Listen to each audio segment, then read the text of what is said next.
യേശു ജീവിക്കുന്നത് കൊണ്ട് ദൈവാത്മാവിനാൽ സകല നന്മകളും ദൈവം ഞങ്ങളുടെ മുമ്പിൽ കൊണ്ടുവരും. നമുക്ക് ഒരുമിച്ച് പ്രാർത്ഥനയോടെ വിശ്വാസ പ്രഖ്യാപനങ്ങളെ ഏറ്റുപറഞ്ഞ് പ്രാർത്ഥിക്കാം. കാൽവരി ക്രൂശിൽ കർത്താവ് എൻ്റെ പാപത്തെയും എൻ്റെ ശാപത്തെയും തൻ്റെ ശരീരത്തിൽ വഹിച്ചതിനാൽ ഞാൻ നീതിമാനും അനുഗ്രഹിക്കപ്പെട്ടവനുമാണ്. എൻ്റെ സഹായം ആകാശത്തെയും ഭൂമിയെയും ഉണ്ടാക്കിയ യഹോവയിൽ നിന്ന് വരുന്നു. യഹോവ എൻ്റെ ഇടയനാകുന്നു, എനിക്കൊന്നിനും മുട്ടുണ്ടാകത്തില്ല. എൻ്റെ രോഗത്തെയും എൻ്റെ ദാരിദ്ര്യത്തെയും കർത്താവ് ക്രൂശിൽ വഹിച്ചതിനാൽ ഞാൻ സൗഖ്യത്തിലും സമ്പന്നതയിലുമാണ്. എന്നെ ശക്തനാക്കുന്ന യേശുക്രിസ്തു മുഖാന്തരം ഞാൻ സകലത്തിലും മതിയായവനാകുന്നു. പാമ്പുകളെയും തേളുകളെയും ശത്രുവിൻ്റെ സകല ബലത്തെയും ചവിട്ടുവാൻ കർത്താവ് എനിക്ക് അധികാരം തന്നിരിക്കുന്നു. ഒന്നും ഒരിക്കലും ഒരു ദോഷവും എനിക്ക് വരുത്തുകയില്ല. ഭൂലോകത്തിൻ്റെ അറ്റത്തോളം പോയി സകല സൃഷ്ടിയോടും സുവിശേഷം എന്ന് പ്രസംഗിപ്പാനും രോഗികളെ ഇന്ന് സൗഖ്യമാക്കുവാനും ഭൂതങ്ങളെ പുറത്താക്കുവാനും അത്ഭുതങ്ങളും അടയാളങ്ങളും എന്നിലൂടെ വരുവാൻ കർത്താവ് എന്നെ അഭിഷേകം ചെയ്തിരിക്കുന്നു. ഏറ്റുപറഞ്ഞവരെല്ലാവരും ആമേൻ പറഞ്ഞാട്ടെ. ആമേൻ.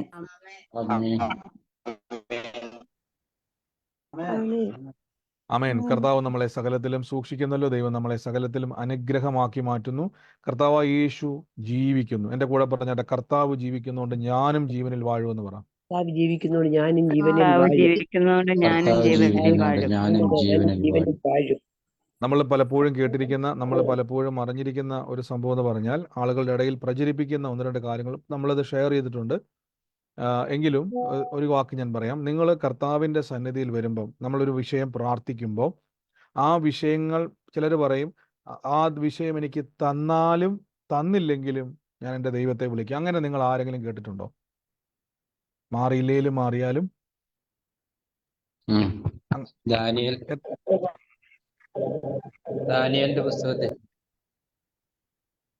പുസ്തകത്തിൽ ആര് പറഞ്ഞിരിക്കുന്ന? ദാനിയേൽ പ്രാർത്ഥിക്കുന്നു. ദാനിയേൽ പ്രാർത്ഥിക്കുന്നത്, എന്താ പ്രാർത്ഥിക്കുന്നത്? കർത്താവ് എന്റെ പ്രാർത്ഥന കേട്ടാലും കേട്ടില്ലെങ്കിലും ഞാൻ അവനെ കൈവിടുകയില്ല. അപ്പൊ നമ്മൾ കേട്ടിരിക്കുന്നത്, ദാനിയേൽ പറഞ്ഞിട്ടുണ്ട്, പിന്നെ ചന്ദ്രക്ക് മേശക്ക് അഭേദനകോ പറഞ്ഞിട്ടുണ്ട്, അവൻ വിടുവിച്ചാലും വിടുവിച്ചില്ലെങ്കിലും എൻ്റെ പ്രാർത്ഥനയ്ക്ക് മറുപടി കിട്ടിയാലും കിട്ടിയില്ലെങ്കിലും. അപ്പൊ നമ്മുടെ മനസ്സിൽ ഒരു കാഴ്ചപ്പാട് എന്താന്ന് ചോദിച്ചു കഴിഞ്ഞാൽ, ഇത് വായിക്കുന്ന, ഇത് കേൾക്കുന്ന, ഈ പ്രാർത്ഥന കൈക്കൊള്ളുന്ന ഒരു വ്യക്തിയുടെ മനോഭാവം എന്ന് പറഞ്ഞാൽ, നമുക്ക് പെട്ടെന്ന് നമ്മുടെ ഉള്ളിൽ വരും, അപ്പൊ ദൈവം പ്രാർത്ഥനയ്ക്ക് മറുപടി കിട്ടിയാലും കിട്ടിയില്ലെങ്കിലും ഞാൻ എൻ്റെ ദൈവത്തെ കൈവിടത്തില്ല. അപ്പം ദൈവത്തിന്റെ ഒരു നേച്ചർ അതിൻ്റെ അകത്ത് നമുക്ക് മനസ്സിലാകുന്നത്, ചില സമയങ്ങളിൽ ദൈവം വിടുവിക്കും, ചില സമയങ്ങളിൽ ദൈവം എന്ത് ചെയ്യത്തില്ല, വിടുവിക്കില്ല. ഇങ്ങനെ ഒരു ചിത്രം നമ്മുടെ മനസ്സിലേക്ക് വരും. യഥാർത്ഥത്തിൽ അങ്ങനെ അല്ല കേട്ടോ. നിങ്ങൾ എപ്പോഴും ഓർത്തോണം, അത് അവർ പ്രാർത്ഥിക്കുമ്പം അവരുടെ ഉള്ളിൻ്റെ ഉള്ളിലെ മനോഭാവത്തെ അവർ പറയുകയാണ്. എന്തായാലും ഞങ്ങൾ കർത്താവിനി, അവരുടെ ഒരു ചിന്തയിൽ ചില സാഹചര്യങ്ങൾ നമുക്ക് അങ്ങനെയാണ് അല്ലേ. ചില വിഷയങ്ങൾ, നമുക്കൊരു തലവേദന വന്നാൽ നമുക്കത് വലിയ കാര്യമാണ്. നമുക്ക് തലവേദന വന്നാൽ നിങ്ങൾ പ്രാർത്ഥിക്കുക പോലും ചെയ്യുമെന്ന് എനിക്ക് തോന്നുന്നില്ല അല്ലേ. നിങ്ങൾ ചിലർ പ്രാർത്ഥിക്കും, ചിലർ പ്രാർത്ഥിക്കുക പോലും ചെയ്യത്തില്ല, ചിലരൊരു പാരസെറ്റമോൾ എടുത്ത് കഴിക്കും, ചിലർ ഈശ്വരൻ്റെ നാമത്തിൽ പ്രാർത്ഥിക്കും. നമ്മളത് മൈൻഡ് ചെയ്യാറില്ല. ചില സമയങ്ങളിൽ ചിലപ്പോൾ തന്നെ പോകും. പക്ഷെ അതിൽ ഇച്ചിരി വലിയൊരു രോഗമാണ് വരുന്നെങ്കിൽ നമ്മൾ അതിലേക്ക് കോൺസെൻട്രേറ്റ് ചെയ്യും അല്ലേ.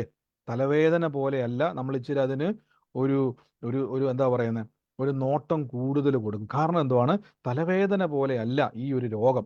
എന്തുമായിക്കോട്ടെ, ക്യാൻസറോ മറ്റെന്തുമായിക്കോട്ടെ, നമ്മൾ അതിനെ വളരെ പ്രസ് ചെയ്ത് നോക്കും. ഒരു കാര്യം ഞാൻ പറയാം, നമുക്ക് തലവേദന ചെറുതും ക്യാൻസർ വലുതുമാണ്. ദൈവത്തിന് തലവേദനയും ക്യാൻസറും ഒന്നാ. മനസ്സിലാകുന്നുണ്ടോ? ദൈവത്തിൻ്റെ മുമ്പിൽ തലവേദന എങ്ങനെയാണോ അതേപോലെ തന്നെയാണ് ക്യാൻസർ. നമുക്കാണ് തലവേദന ചെറുത്, ക്യാൻസർ വലുത്. ദൈവത്തിന് ഇത് രണ്ടും ഒരേപോലെ കാണുന്ന ആൾ. ദൈവത്തിന് ഇത് രണ്ടും വലുതല്ല, ഇത് രണ്ടും ദൈവസന്നിധിയിൽ ചെറുതാണ്. നമ്മുടെ വിഷയങ്ങൾ ദൈവത്തിന് വിടുവിക്കുവാൻ കഴിയും. നമ്മുടെ വിഷയങ്ങൾ എത്ര ഭയങ്കര വിഷയമായിക്കോട്ടെ, എത്ര ഭയങ്കര വിഷയമായിക്കോട്ടെ, ആ വിഷയത്തിൻ്റെ അകത്ത് കർത്താവിന് വിടുവിക്കുവാൻ കഴിയും. അതിൻ്റെ തെളിവ് ഞാൻ പറഞ്ഞു തരാം. ലാസറിനെ മരിച്ചവരുടെ ഇടയിൽ നിന്നും ഉയർപ്പിക്കുന്നതാണോ വലിയ വിഷയം, ഇന്ന് ജീവനോടെ ഇരിക്കുന്ന നിങ്ങളുടെ വിഷയമാണോ വലുത്? ഏതാ വലുത്?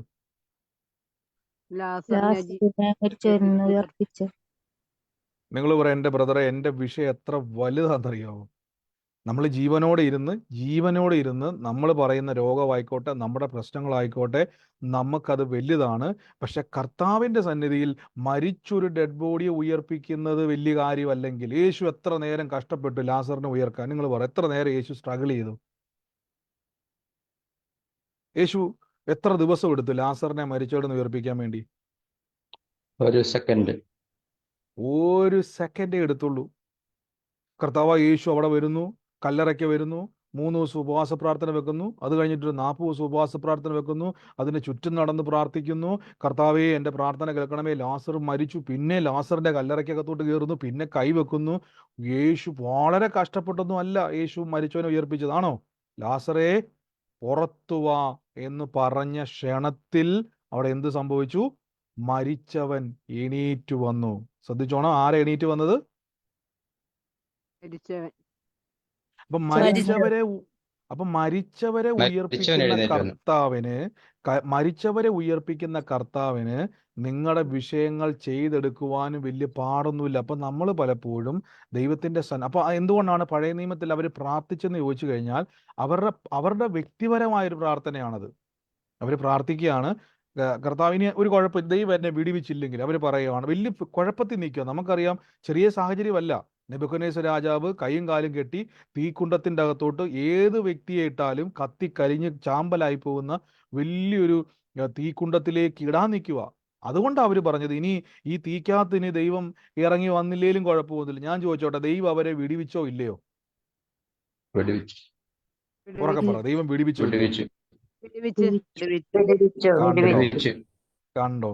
അപ്പൊ അവരോർത്തത്, അവരുടെ ചിന്തയിൽ ഓർത്തത്, വലിയ മരണം ഞങ്ങളുടെ മുമ്പിൽ നിൽക്കും. നിങ്ങളൊന്ന് ആലോചിച്ച് നോക്കി, തീക്കുണ്ടോ ഇങ്ങനെ കൂട്ടിയിട്ടിട്ട് നിങ്ങളുടെ കൈയും കാലും കെട്ടിയിട്ടിട്ട് നിങ്ങളെ അതിൻ്റെ അകത്തോട്ട് തള്ളിയിടാൻ നിൽക്കുമ്പോൾ നിങ്ങൾ ചിലപ്പോൾ ചിന്തിക്കൂ ഇതിന് രക്ഷപ്പെടും. കാര്യം ഇനി അതിൻ്റെ ഇടയിൽ ഒരു ചെറിയ ഒരു ടൈം മാത്രമേ ഉള്ളൂ.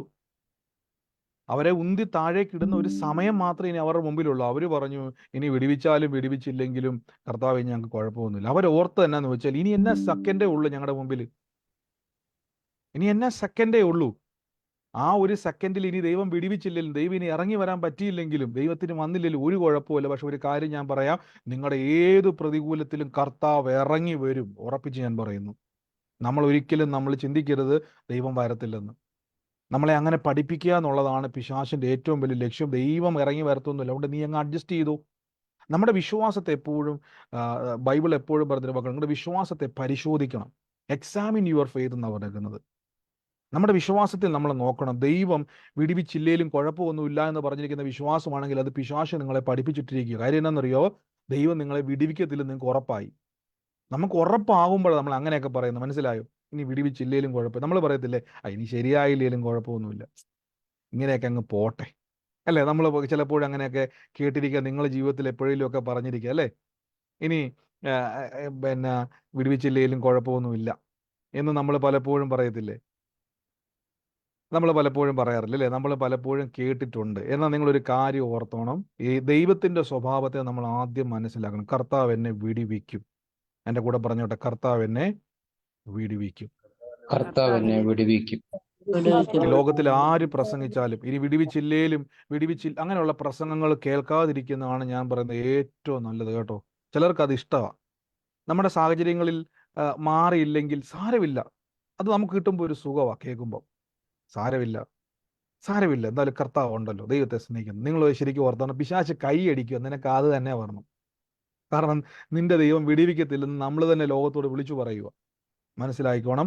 ഇവിടെ യേശു പറഞ്ഞ വാക്ക് നോക്കണം. യോഹന്നാന്റെ സുവിശേഷം 11-ാം അധ്യായത്തിന് 40, 41, 42, 43 ഇങ്ങനെ പറഞ്ഞിരിക്കുന്നത്, യേശു അവളോട്, വിശ്വസിച്ചാൽ നീ ദൈവത്തിന്റെ മഹത്വം കാണും. എന്നാ പറഞ്ഞേക്കുന്നത്? വിശ്വസിച്ചാൽ. നമ്മൾ എത്രയോ വട്ടം എടുത്ത വാക്യം എന്ന് പറയും, എന്നാലും എൻ്റെ ഉള്ളിലേക്ക് വന്നതാണ്. 39-ാം വാക്യത്തിൽ പറയുന്നു, യേശു പറഞ്ഞു, മരിച്ചവന്റെ സഹോദരിയായ മാർത്ത കർത്താവെ നാറ്റം വെച്ചു തുടങ്ങി 4 ദിവസമായി. എപ്പോഴും പറയുന്ന വാക്യം, നമുക്ക് കാണാപ്പാടം അറിയാവുന്ന വാക്യമല്ലേ? യേശു അവളോട് പറയുകയാണ്, വിശ്വസിച്ചാൽ നീ ദൈവത്തിന്റെ മഹത്വം കാണും. നിങ്ങൾ ആരുടെ കൂടെ നിൽക്കും? മാർത്തയുടെ കൂടെ നിൽക്കുവോ, യേശുവിന്റെ കൂടെ നിൽക്കുവോ? മാർത്ത പറഞ്ഞു, മരിച്ചു, 4 ദിവസമായി നാറ്റം വന്നു. ഡെഡ് ബോഡിയെ പറ്റി പറയുന്നത്, ജീവനുള്ള ആളെ പറ്റി അല്ലേ പറയുന്നത്. മരിച്ച ഡെഡ് ബോഡിയെ പറ്റിയില്ല. മാർത്ത പറയുകയാണ്, മരിച്ചു, 4 ദിവസമായി നാറ്റം വന്നു, അവളുടെ കൂടത്തിൽ നിൽക്കാൻ ആൾക്കാരുണ്ട്, കരയാൻ ആൾക്കാരുണ്ട്, അവളെ ആശ്വസിപ്പിക്കാൻ ആൾക്കാരുണ്ട്. പക്ഷേ യേശുവിൻ്റെ കൂടെ നിൽക്കാൻ ആരുമില്ല. യേശു എല്ലാവരും നോക്കിയിട്ട് പറയാം, വിശ്വസിക്കാൻ തയ്യാറാണോ? ദൈവത്തിൻ്റെ മഹത്വം കാണും. മാർത്ത പറഞ്ഞു, എൻ്റെ കർത്താവേ, നിങ്ങൾ ആലോചിച്ച് നോക്കി, മാർത്ത പറഞ്ഞു കാണും, എനിക്ക് കർത്താവേ, എനിക്ക് എങ്ങനെ വിശ്വസിക്കണമെന്ന് അറിയത്തില്ല. മാർത്ത ചിന്തിച്ച് കാണും. കാര്യം എങ്ങനെയാ, ഈ മരിച്ച സഹോദരൻ്റെ ഡെഡ് ബോഡി ചീഞ്ഞളിയുന്ന നാറ്റം, ആ ഒരു ബോഡി അഴുകുന്ന മണം മൂക്കിലോട്ട് അടിച്ചു കയറ്റിക്കൊണ്ടിരിക്കുക. അതുകൊണ്ടല്ലേ നാറ്റം വന്നെന്ന് പറഞ്ഞേക്കുന്നത്. മൂക്കി വന്ന് കാണും, ഇല്ലേ പോട്ടെ, നാറ്റം വന്നെന്ന് അവർക്കറിയാം. ഇങ്ങനെ ഒരു ഡെഡ് ബോഡി അഴുകുന്ന മണം വന്നിട്ടും എങ്ങനെയാ കർത്താവെ വിശ്വസിക്കാൻ പറ്റുന്നത്? അപ്പം അവർ പറയും, ഇനി കർത്താവ് ഉയർത്തില്ലേലും കുഴപ്പമൊന്നുമില്ല. കർത്താവ് യേശുവിൻ്റെ നാമം മഹത്വപ്പെട്ട, യേശുവിൻ്റെ നാമം എപ്പോഴാണ് മഹത്വപ്പെടുന്ന അറിയാവോ? വിശ്വസിക്കണം. എന്നെ ദൈവം ഉയർത്തും, എനിക്ക് വേണ്ടി അവൻ പ്രവർത്തിക്കും. അങ്ങനെയുള്ള ഉപദേശങ്ങളിലൂടെ പിശാച് സന്തോഷിക്കുന്നത് നിങ്ങൾക്കറിയാവോ? നമുക്കൊരു പ്രശ്നം വരുമ്പം ആ പ്രശ്നത്തിൽ യേശു എന്നെ സഹായിക്കുന്നയാളാ ദൈവം. ഞാൻ ചോദിച്ചോട്ടെ, എനിക്ക് സ്വയമായിട്ട് ഇതൊക്കെ ചെയ്യാൻ പറ്റുമെങ്കിൽ പിന്നെ കർത്താവിൻ്റെ ആവശ്യം എനിക്കുണ്ടോ? എനിക്ക് എൻ്റെ രോഗത്തെ മാറ്റാൻ പറ്റുമെങ്കിൽ പിന്നെ യേശുവിൻ്റെ ആവശ്യമുണ്ടോ? എനിക്ക് എൻ്റെ രോഗത്തെ ഇല്ല. മാറ്റാൻ പറ്റുമെങ്കിൽ പിന്നെ യേശു ക്രൂശിൽ അടിയേക്കേണ്ട കാര്യമുണ്ടോ? എനിക്ക് രക്ഷപ്പെടാൻ കഴിയുമെങ്കിൽ യേശു എനിക്ക് രക്ഷകനായി നിൽക്കേണ്ട കാര്യമുണ്ടോ? എനിക്ക് വീഴാതെ നിൽക്കാൻ കപ്പാസിറ്റി ഉണ്ടെങ്കിൽ വീഴാതെ വണ്ണം നിന്നെ സൂക്ഷിക്കുമെന്ന് വചനം പറയാൻ കാര്യമുണ്ടോ? യഹോവൻ്റെ ഇടയനാകും, നിനക്കൊന്നിനും മുട്ടില്ലെന്ന് പറയാൻ കാരണം എനിക്ക് സ്വയമായിട്ട് നടക്കാൻ പറ്റാത്തൊരാടായതുകൊണ്ടല്ലേ? ഇതെല്ലാം നമ്മളോട് വചനം ചൂണ്ടിക്കാണിക്കുകയാണ്, ദൈവം എൻ്റെ സഹായകനാണ്. നമ്മളെപ്പോഴും ഓർത്തോണം, നമ്മുടെ മൈൻഡിലേക്ക്, നമ്മുടെ മനസ്സിലേക്ക്, നമ്മുടെ വിശ്വാസത്തെ ബാധിക്കുന്നതൊന്നും കേൾക്കാൻ പോകരുത്. ആമേൻ. ചിലപ്പോൾ നിങ്ങൾ ചിന്തിക്കും, ബ്രദറെ, ഇതെൻ്റെ വിധിയായിരിക്കും. ആരാ പറഞ്ഞത് വിധിയാന്നുള്ളത്? ബൈബിൾ അങ്ങനെ പറയുന്നില്ല. ഇവിടെ ലാസറിൻ്റെ സഹോദരിയായ മാർത്തെ ഓർത്ത് കാണും, എൻ്റെ സഹോദരൻ മരിച്ചു, എൻ്റെ വിധിയായിരിക്കും. കർത്താവ് വന്നപ്പോൾ എന്ത് പ്രാർത്ഥനയും പാട്ടും ആരാധനയും സ്തുതിയൊക്കെ ആയിരുന്നു വീട്ടിൽ. ലാസറായിരുന്നു തുള്ളിച്ചാടി ആലുലിയ പറയുന്നത്. ലാസറായിരിക്കും ചിലപ്പോൾ വചനമൊക്കെ അവിടെ വായിക്കുന്നത്. ലാസറായിരിക്കും യേശുവിനെ സ്വീകരിക്കുന്നതും കർത്താവിൻ്റെ കൂടെ ശുശ്രൂഷിക്കുന്നത്. അവർ പറയും, നല്ല ഓർമ്മകൾ ഞങ്ങൾക്കുണ്ട്. യേശു പറഞ്ഞു, വിശ്വസിച്ചാൽ. കർത്താവെ, നാറ്റം മൂക്കിൽ ഇങ്ങനെ അടിച്ചുകൊണ്ടിരിക്കുക, 4 ദിവസമായിട്ട് ഞങ്ങളിത് സഹിക്കാൻ വയ്യാതെ നിൽക്കുക. കർത്താവ് പറഞ്ഞു, വിശ്വസിച്ചാൽ നീ ദൈവത്തിൻ്റെ മഹത്വം കാണും. എന്നിട്ട് കർത്താവ് 40 ദിവസം ഒരു ഉപവാസം പ്രഖ്യാപിച്ചു. എന്നല്ല, അവൻ കല്ല് നീക്കി യേശു മേലോട്ട് നോക്കി, പിതാവേ, നീ എൻ്റെ അപേക്ഷ കേട്ടതിലാണ് ഞാൻ നിന്നെ വാഴ്ത്തുന്നു. ഇത്രയേ ഉള്ളൂ. നീ എപ്പോഴും, 42-ാം വാക്യം ശ്രദ്ധിച്ചോണം, നീ എപ്പോഴും എൻ്റെ അപേക്ഷ കേൾക്കുന്നതുകൊണ്ട് ഞാൻ അറിയുന്നു. എങ്കിലും നീ എന്നെ അയച്ചു എന്ന് ചുറ്റുമുള്ള പുരുഷാരം വിശ്വസിക്കേണ്ടതിന് അവർ നിമിത്തം ഞാൻ പറയുന്നു. യേശുവിൻ്റെ പ്രാർത്ഥന ശ്രദ്ധിച്ചോണം. അങ്ങനെ പറഞ്ഞിട്ട്, അങ്ങനെ പ്രാർത്ഥിച്ചിട്ടാണോ നിങ്ങൾക്ക് വാക്യം കാണാൻ പറ്റുന്നുണ്ടോ? ഇനി എനിക്ക് മാത്രമേ കാണാൻ പറ്റുന്നുള്ളൂ. എവിടെ എന്താ എഴുതിയേക്കുന്നത്? ക്ലിയർ ആണോ വാക്യം നിങ്ങൾക്ക്? അതെ. അവിടെ എന്നെ എഴുതിയേക്കുന്നത്? നീ എൻ്റെ അപേക്ഷ കേട്ടതിനാൽ ഞാൻ നിന്നെ വാഴ്ത്തുന്നു. നീ എപ്പോഴും എൻ്റെ അപേക്ഷ കേൾക്കുന്നു എന്ന് ഞാൻ അറിഞ്ഞിരിക്കുന്നു. എങ്കിലും നീ എന്നെ അയച്ചു എന്ന് ചുറ്റും നിൽക്കുന്ന പുരുഷാരം വിശ്വസിക്കേണ്ടതിന് അവരുടെ നിമിത്തം ഞാൻ പറയുന്നു എന്ന് പറയുന്നു. കണ്ടോ? ഇങ്ങനെ പറഞ്ഞിട്ട്, പ്രാർത്ഥിച്ചിട്ടല്ല. ശ്രദ്ധിച്ചോണം, യേശു പ്രാർത്ഥിച്ചിട്ടല്ല, ഇങ്ങനെ പറഞ്ഞിട്ട് ലാസറേ എന്ത് ചെയ്തു? പുറത്തുവാ എന്ന് വിളിച്ചു. എന്ത് ചെയ്തു? ലാസറേ പുറത്തുവാ എന്ന് യേശു വിളിച്ചു. ഒന്ന് ആലോചിച്ച് നോക്കി. ഇവിടെ ശ്രദ്ധിച്ചോണം, മരിച്ചവൻ പുറത്തു വന്നു. ആരാ പുറത്തു വന്നേക്കുന്നേ? ലാസർ പുറത്തു വന്നു. ഇവിടെ ലാസർ എന്ന് മരിച്ചു. പറയുന്നില്ല, ലാസർ എന്ന് പറയുന്നില്ല. ആരാ എഴുതിയേക്കുന്ന വചനം ശ്രദ്ധിച്ചു നോക്കിയേ. മരിച്ചവൻ പുറത്തു വന്നു. ആര് വിളിച്ചപ്പോ? യേശു വിളിച്ചു. നിങ്ങൾക്ക് ഇതൊക്കെ വിശ്വസിക്കാൻ പറ്റുന്നുണ്ടോ? നിങ്ങൾക്ക് ഇത് വിശ്വസിക്കാൻ പറ്റുന്നു? എനിക്ക് അറിയത്തില്ല. നിങ്ങൾക്ക് ഇത് വിശ്വസിക്കാൻ പറ്റുന്നുണ്ടോ? വലിയ ബുദ്ധിമുട്ടാണോ? നിങ്ങൾക്ക് ഇത് വിശ്വസിക്കാൻ പറ്റുന്നുണ്ടോ? ഉണ്ട്. നിങ്ങൾക്ക് ഇത് വിശ്വസിക്കാൻ പറ്റുന്നുണ്ടെങ്കിൽ നിങ്ങളുടെ വിഷയങ്ങളും ഇത്രയേ ഉള്ളൂ. എന്റെ വിഷയങ്ങൾക്ക് ഇത്രയും വലിപ്പമേ ഉള്ളൂ. മരിച്ച് നാറ്റം വന്ന് 4 ദിവസമായ ഒരു ഡെഡ് ബോഡിക്ക് വേണ്ടി യേശു 150 ദിവസം പ്രാർത്ഥിച്ചു എന്ന് ബൈബിളിൽ പറയുന്നില്ല. യേശു പ്രാർത്ഥിച്ചെന്ന് പോലും പറയുന്നില്ല. എൻ്റെ കർത്താവേ, ലാസർ ഉയർക്കണവേ, എൻ്റെ കർത്താവേ. യേശു പിതാവോട് പറയും, പിതാവേ, നീ എപ്പോഴും എൻ്റെ പ്രാർത്ഥന കേൾക്കുന്നു. നീ എപ്പോഴും അതാണ് യേശു ക്രിസ്തു നമ്മളെ പഠിപ്പിക്കുക. അപ്പൻ നമ്മളെ എപ്പോഴും അറിയുന്നുണ്ട്. നിങ്ങളിപ്പോൾ ഒരു കൊട്ടയ്ക്കകത്ത് കയറി ഒളിച്ചിരുന്നാലും നമ്മൾ ചിന്തിക്കും, കർത്താവ് എന്നെ കാണുന്നില്ല. ബൈബിൾ പറഞ്ഞു, നീ ആകാശത്തിൻ്റെ ഇടയിൽ മേഘത്തിൽ പോയി ഒളിച്ചാലും ഞാൻ നിന്നെ കാണും. നീ പാതാളത്തിൽ പോയിരുന്നാലും കടലിൻ്റെ അടിത്തട്ടിൽ പോയിരുന്നാലും ഞാൻ നിന്നെ കാണും. നിന്റെ ആത്മാവിനെ മറഞ്ഞൊന്നും ചെയ്യാൻ കഴിയത്തില്ലെന്ന വചനം പറയുന്നത്. കർത്താവ് പറയാം, പിതാവേ നീ എപ്പോഴും എന്നെ കാണും. നമ്മൾ ഓർക്കുന്ന തന്നെ കർത്താവ് ഒന്നും കാണുന്നു, കർത്താവ് എന്നെ എപ്പോഴും കാണുന്നുണ്ട്. യേശു അതുകൊണ്ടാണ് പറഞ്ഞത്, പിതാവേ നീ എപ്പോഴും എൻ്റെ പ്രാർത്ഥന കേൾക്കുന്നു. എങ്കിലും ഈ കണ്ടു നിൽക്കുന്ന ആൾക്കാർക്ക് ഇപ്പോഴും വിശ്വാസം വന്നിട്ടില്ല. അതാണ് നമ്മളോടാ പറയുന്നത് കേട്ടോ. നമ്മൾ വിശ്വസിക്കേണ്ടതിനാ ബൈബിളിൽ ഇതൊക്കെ എഴുതി വെച്ച്. അല്ലെ കർത്താവിന് വചനം മാത്രം എഴുതിയാൽ പോരെ. ഈ അത്ഭുതങ്ങൾ എന്തിനു എഴുതിയേക്കെന്നറിയാവോ? ഈ സാഹചര്യങ്ങൾ എന്തിനു എഴുതിയേക്കെന്നറിയാവോ? നിങ്ങൾക്ക് വിശ്വാസം വരാൻ വേണ്ടി. ദൈവം നമുക്ക് വേണ്ടി പ്രവർത്തിക്കുമെന്ന് നമുക്ക് ഉറപ്പ് തരാൻ വേണ്ടിയാണ്. അവിടെ വചനം പറയുന്നു, മരിച്ചവൻ പുറത്തു വന്നു, അവന്റെ കാലും കൈയും ശീല കൊണ്ട് കെട്ടി, മുഖം റൂമാല് കൊണ്ട് മൂടിയിരിക്കുന്നു, അവന്റെ കെട്ട് അഴിപ്പിൻ, അവൻ പോകട്ടെ എന്ന് യേശു പറഞ്ഞു. എനിക്കറിയത്തില്ല, ഞാൻ കേട്ട ഒരു ചരിത്രമാണ്, എനിക്കത് എത്രത്തോളം സത്യമാണെന്ന് അറിയത്തില്ല. എങ്കിലും നമ്മുടെ ഇന്നത്തെ കാലത്ത് പോസ്റ്റ്മോർട്ടം ചെയ്ത് എംബാം ചെയ്യുന്നത് പോലെ, അകത്തുണ്ടായിരുന്ന ഓർഗൻസ് എല്ലാം പുറത്ത് കളയുന്നത് പോലെ, അന്നത്തെ കാലത്ത് ഈജിപ്തിലൊക്കെ മമ്മീസിനെ അങ്ങനെ ചെയ്യും. അകത്തുള്ള ഓർഗൻസ് എല്ലാം പുറത്ത് കളഞ്ഞിട്ട് സുഗന്ധദ്രവ്യങ്ങൾ കൊണ്ട് അത് പൂശി അത് അകത്ത് ഫില്ല് ചെയ്ത് റൂമാല് കൊണ്ട് കെട്ടിവെക്കുന്ന ഒരു ശീലം ആ കാലത്ത് ഉണ്ടായിരുന്നത് ഏതോ ഒരു ചരിത്രം ഞാൻ കേട്ട ഒരു പ്രസംഗമാണ്. എത്രത്തോളം അത് സത്യമാണെന്ന് എനിക്ക് അറിയത്തില്ല. എങ്കിലും ഇങ്ങനെ ചിന്തിക്കാം, അദ്ദേഹം പറഞ്ഞു വെച്ച, അദ്ദേഹം പഠിച്ചത് ഏതൊരു ഹിസ്റ്റോറിയൻ പറഞ്ഞു വെച്ചാണ് പറയുന്നത്. അദ്ദേഹം അകത്തുള്ള ഓർഗൻസ് എല്ലാം എടുത്തു മാറ്റി അതിൻ്റെ അകത്ത് സുഗന്ധദ്രവ്യങ്ങൾ കൊണ്ട് ഈജിപ്തിലെ മമ്മികളെ പൊതിയുന്നത് പോലെ കംപ്ലീറ്റ് പൊതിഞ്ഞു വെച്ചൊരു ഡെഡ് ബോഡി, ഇനി അതുണ്ടെങ്കിലും ഇല്ലെങ്കിലും മരിച്ചിട്ട് നാറ്റം വന്ന ഡെഡ് ബോഡി, 4 ദിവസമായ ഡെഡ് ബോഡി യേശു വിളിച്ചപ്പം ജീവനുള്ളവനായി. ഒന്ന് ചിന്തിച്ചു നോക്കി, നിങ്ങൾക്ക് എത്രയോ ശവാടക്കിന് പോയതാ. നിങ്ങൾ ശവാടക്കി കഴിഞ്ഞ് 4 ദിവസം കഴിയുമ്പോഴേക്ക് ഇന്നേ വരെ ഏതെങ്കിലും ഡെഡ് ബോഡി അവിടെ നിന്ന് ഉയർത്തു വന്നിട്ടുണ്ടോ? ഇല്ല. പക്ഷെ യേശു വിളിച്ചാൽ ഇറങ്ങി വരും. അങ്ങനെയെങ്കിൽ യേശുവിൻ്റെ നാമത്തിൽ കൽപ്പിച്ചാൽ നിങ്ങളുടെ വിഷയങ്ങൾ മാറിയിരിക്കും. നമ്മൾ തിരിച്ചറിയണം, കർത്താവിൻ്റെ നാമത്തിൽ മാറാത്ത ഒരു വിഷയം. എൻ്റെ കൂടെ പറയാം, എൻ്റെ യേശുവിൻ്റെ നാമത്തിൽ മാറാത്ത ഒരു വിഷയമില്ലെന്ന് പറ.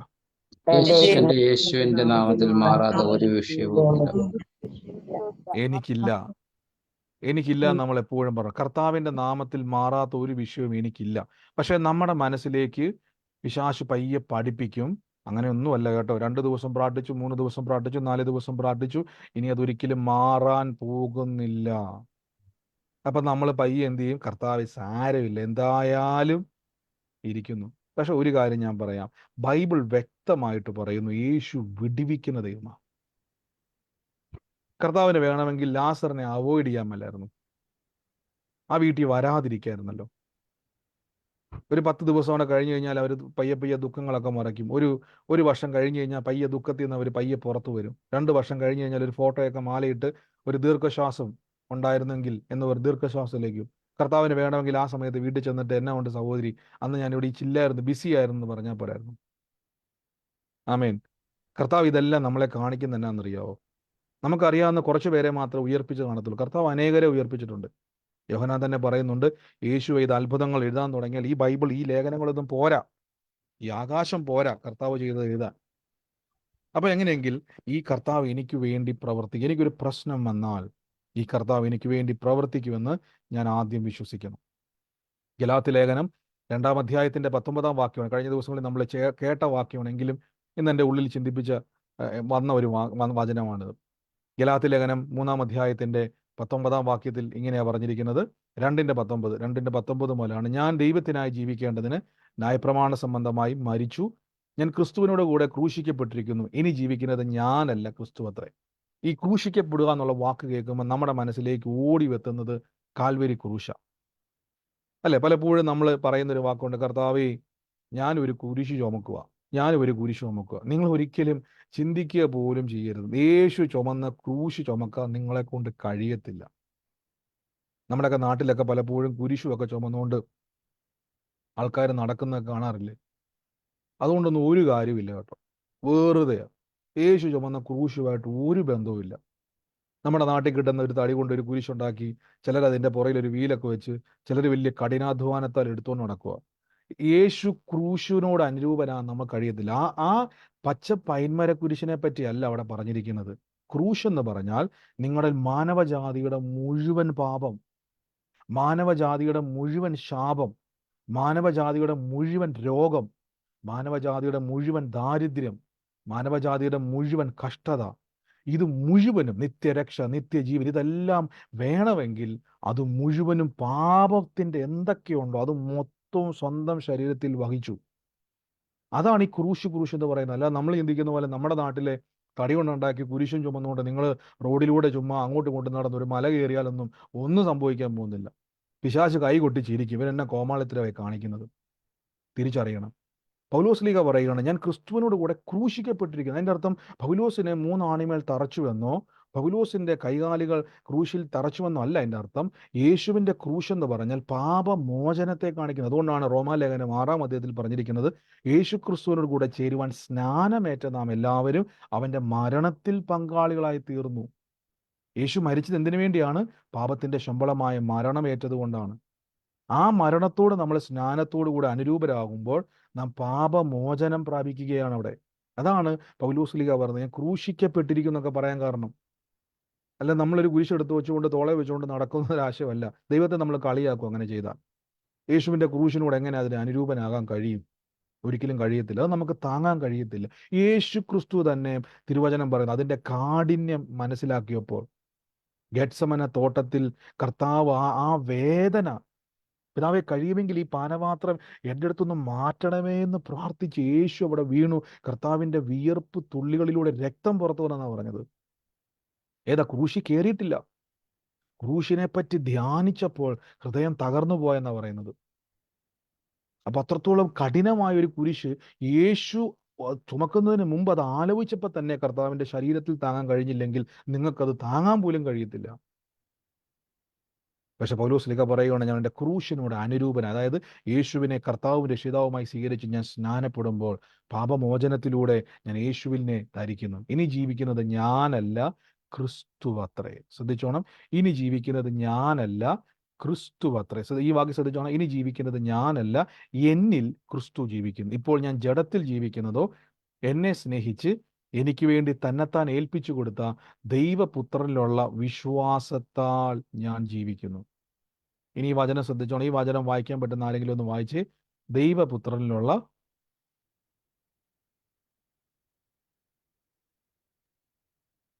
വിശ്വാസത്താൽ അത്രേ ജീവിക്കുന്നത്. ആമേൻ. ദൈവപുത്രനിലുള്ള വിശ്വാസത്താലാണ്, ഇനി ശ്രദ്ധിച്ചോണം, ദൈവപുത്രനുള്ള വിശ്വാസത്താലാണ് ഞാൻ ജീവിക്കുക. ഇനി ശ്രദ്ധിച്ചോണം, യേശുവിലുള്ള വിശ്വാസം. എൻ്റെ കൂടെ പറഞ്ഞ്, യേശുവിലുള്ള വിശ്വാസത്താലാണ് ഞാൻ ജീവിക്കുന്നത്. പറ, യേശുവിലുള്ള വിശ്വാസത്താലാണ് ഞാൻ ജീവിക്കുന്നത്. ഒന്നുകൂടെ പറ, യേശുവിലുള്ള വിശ്വാസത്താലാണ് ഞാൻ ജീവിക്കുന്നത്. പറ, വിശ്വാസത്താലാണ് ഞാൻ ജീവിക്കുന്നത്. നിങ്ങൾക്ക് എന്തെങ്കിലും മനസ്സിലായി എന്താണ് യേശുവിലുള്ള വിശ്വാസം? മനസ്സിലായതെന്ന് പറയാൻ പറ്റും? യേശുവിലുള്ള, സാധാരണ നിങ്ങൾ ആത്മീയമായിട്ട് വലിയ തിയോളജി പരമായിട്ടൊന്നും പറയണ്ട, നിങ്ങൾക്ക് മനസ്സിലായതെന്ന് പറയാൻ പറ്റും? യേശുവിലുള്ള വിശ്വാസം. ഞാൻ പറഞ്ഞാൽ തിയോളജി പരമായിട്ട് പറയണ്ട, നമ്മൾ കോമൺ ആയിട്ട് നിങ്ങൾക്ക് എന്താ യേശുവിലുള്ള, ഈ ഒരു ഒറ്റ വാക്കിൽ യേശുവിലുള്ള വിശ്വാസം എന്ന് പറഞ്ഞതിന്റെ അർത്ഥം എന്തുവാ? യേശുക്രിസ്തു എനിക്ക് വേണ്ടി എല്ലാം ചെയ്തു എന്നുള്ള വിശ്വാസം.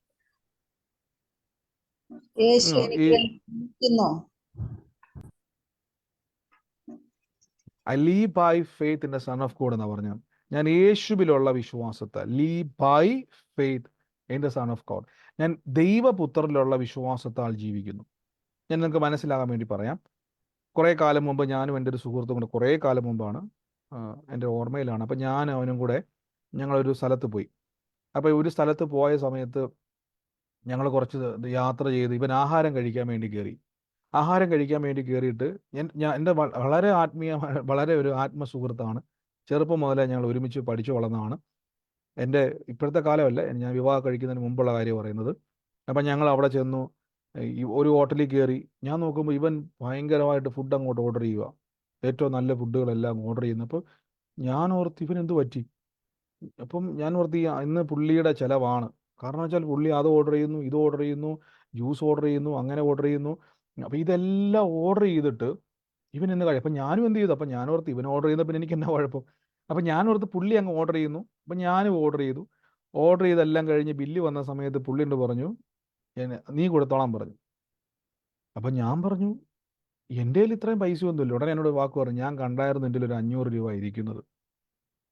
നമ്മൾ യാത്ര പുറപ്പെട്ടപ്പോൾ എൻ്റെ പേഴ്സിൽ അവൻ ഒരു 500 രൂപ കണ്ടതുകൊണ്ട് അവൻ എന്ത് ചെയ്തെന്ന് വെച്ച് കഴിഞ്ഞാൽ, അവൻ ഹോട്ടലിൽ കയറിയപ്പോൾ ഒട്ടും കുറച്ചില്ല. അവനുള്ളതെല്ലാം, അത് 500 രൂപയ്ക്കുള്ളതല്ല, എന്നാലും അത്യാവശ്യം കുഴപ്പമില്ലാത്ത രീതിയിൽ അവനത് ഓർഡർ ചെയ്തു. അവൻ ഓർഡർ ചെയ്ത് കഴിച്ചപ്പം അവൻ്റെ കോൺഫിഡൻസ് എന്നാന്ന് ചോദിച്ചു കഴിഞ്ഞാൽ, എൻ്റെ കൂട്ടുകാരൻ, എൻ്റെ സ്നേഹിതൻ, അവൻ്റെ കയ്യിൽ കാശുണ്ട്, എൻ്റെ കയ്യിൽ കാശില്ല, അവൻ്റെ കാശുണ്ട്, അതുകൊണ്ട് ഞാൻ ഓർഡർ ചെയ്യുന്നു. ഇനി ഞാൻ ഓർഡർ ചെയ്ത് കഴിച്ചാലും ചിലപ്പോൾ രണ്ട് ദേഷ്യപ്പെടുമായിരിക്കും, ചിലപ്പോൾ അവനോട് ചിലപ്പോൾ പിണങ്ങുമായിരിക്കും, പക്ഷെ അവൻ കൊടുക്കാതിരിക്കത്തില്ല. ഈ ഒരു ഉറപ്പിലാണ് പുള്ളി എന്ത് ചെയ്തത്. ഞാൻ പറഞ്ഞു വലിയ കഷ്ടമായിപ്പോയി. കാരണം ഞാൻ ഓർത്ത് നീ ആയിരിക്കും ഇതെല്ലാം കൊടുക്കുന്ന കാര്യം. ഇത്രയും മേടിച്ചു കൂട്ടിയപ്പം കാര്യം ഞാൻ വേറെ കുറച്ച് ആവശ്യത്തിന് വേണ്ടി വെച്ചിരുന്ന പൈസയാണ്. കുറച്ച് ഞാൻ അങ്ങോട്ടും ഇങ്ങോട്ടും അവരോട് വർത്തമാനം പറഞ്ഞെങ്കിലും ഞാൻ ആ ബില്ല് മൊത്തം കൊടുത്തു. കാരണം അവൻ എൻ്റെ സ്നേഹിതനാണ്. ഇപ്പം മനസ്സിലായോ? ശത്രുവല്ല, സ്നേഹിതനാണ്.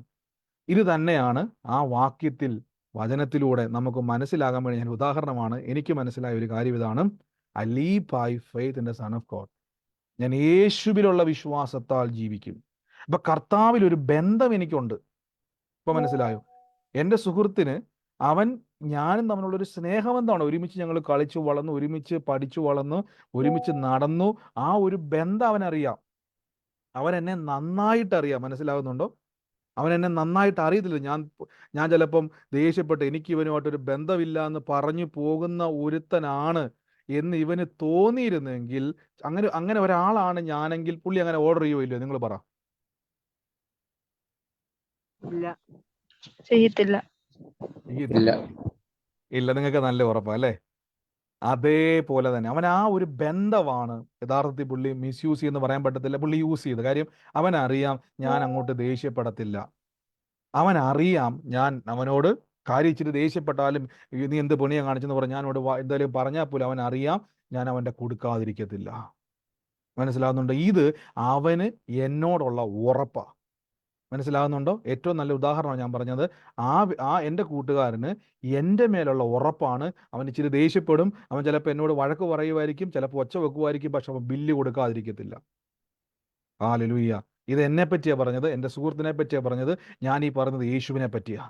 അങ്ങനെയെങ്കിൽ ദൈവപുത്രനുള്ള വിശ്വാസം എന്ന് പറയുന്ന അർത്ഥം എന്താ? പൗലോസ് പറയും ഇനി ഞാൻ ജീവിക്കുന്നത് ദൈവപുത്രനുള്ള വിശ്വാസത്താല. നിങ്ങൾക്ക് ഇനിയിപ്പം പറയാൻ പറ്റുമോ എന്താ ഞാൻ ഉദ്ദേശിക്കുന്നത്?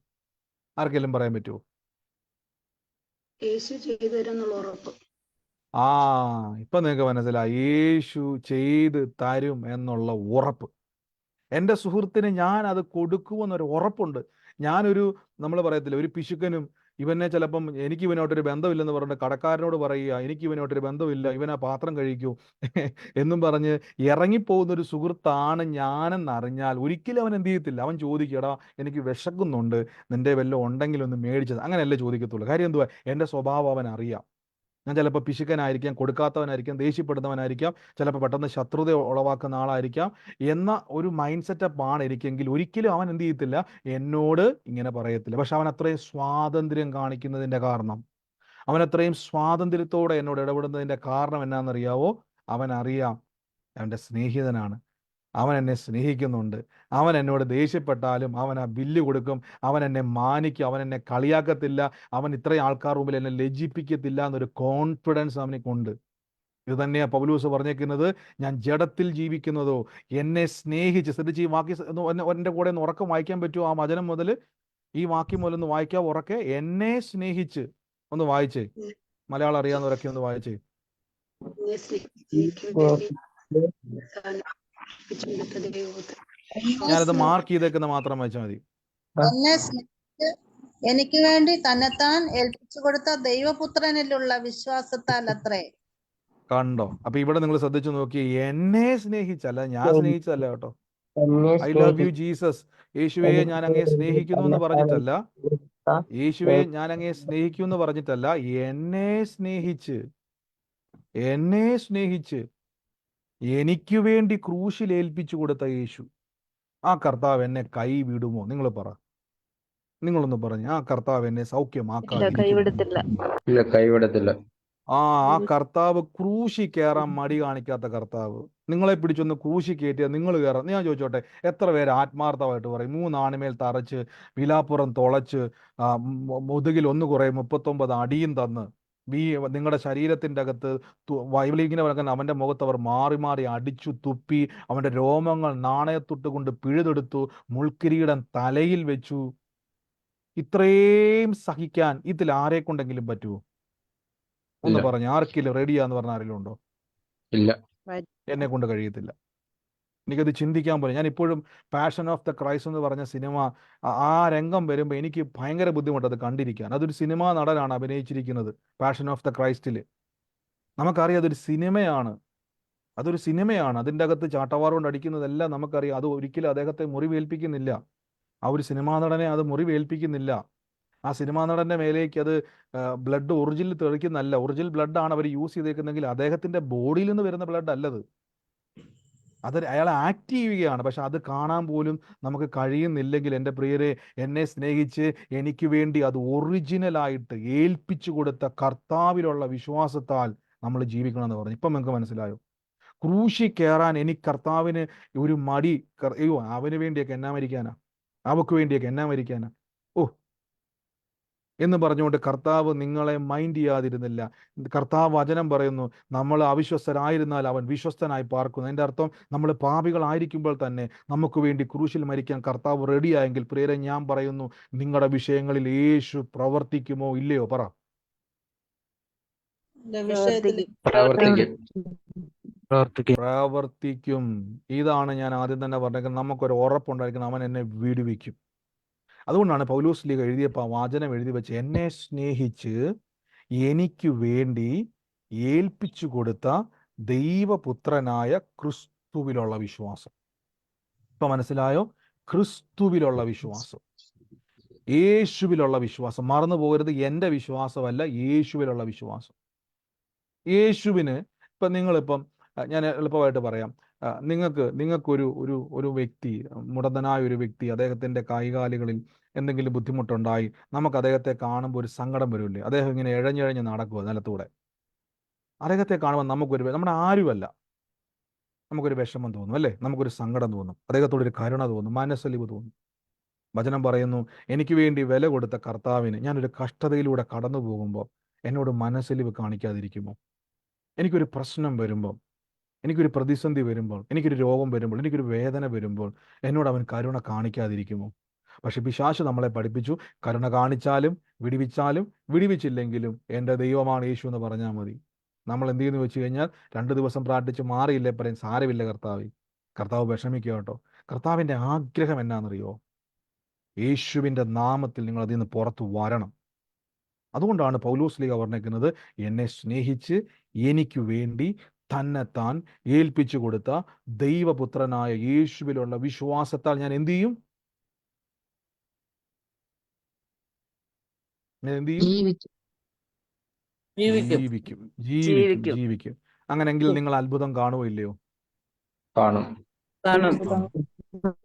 ഈ ദിവസങ്ങളിൽ തീരുമാനിച്ചോണം, ഞാൻ പ്രാർത്ഥിക്കുന്ന വിഷയത്തിന്റെ മേൽ ഞാൻ ദൈവപ്രവൃത്തി കാണാം. അപ്പൊ നാട്ടുകാർ ചോദിക്കും, എൻ്റെ പൊന്നു സഹോദരി, ഇത്രയും ഭയങ്കര വിഷയത്തിൽ നിന്നൊക്കെ ദൈവം കരകയറ്റുമെന്ന് എന്നെ ഉറപ്പെന്ന് വെച്ചു കഴിഞ്ഞാൽ, യേശു എനിക്ക് വേണ്ടി ക്രൂശിൽ കയറാൻ മടി കാണിച്ചില്ലെങ്കിൽ, യേശു എനിക്ക് വേണ്ടി ക്രൂശിൽ മരിക്കുവാൻ മടി കാണിച്ചില്ലെങ്കിൽ, ഈ വിഷയത്തിൽ നിന്ന് എന്നെ വിടിവിക്കുവാനും കർത്താവിന് മടിയില്ല. മനസ്സിലാകുന്നുണ്ടോ? ക്രൂശാണോ വലുത്, നിങ്ങളുടെ വിഷയമാണോ വലുത്? പറ.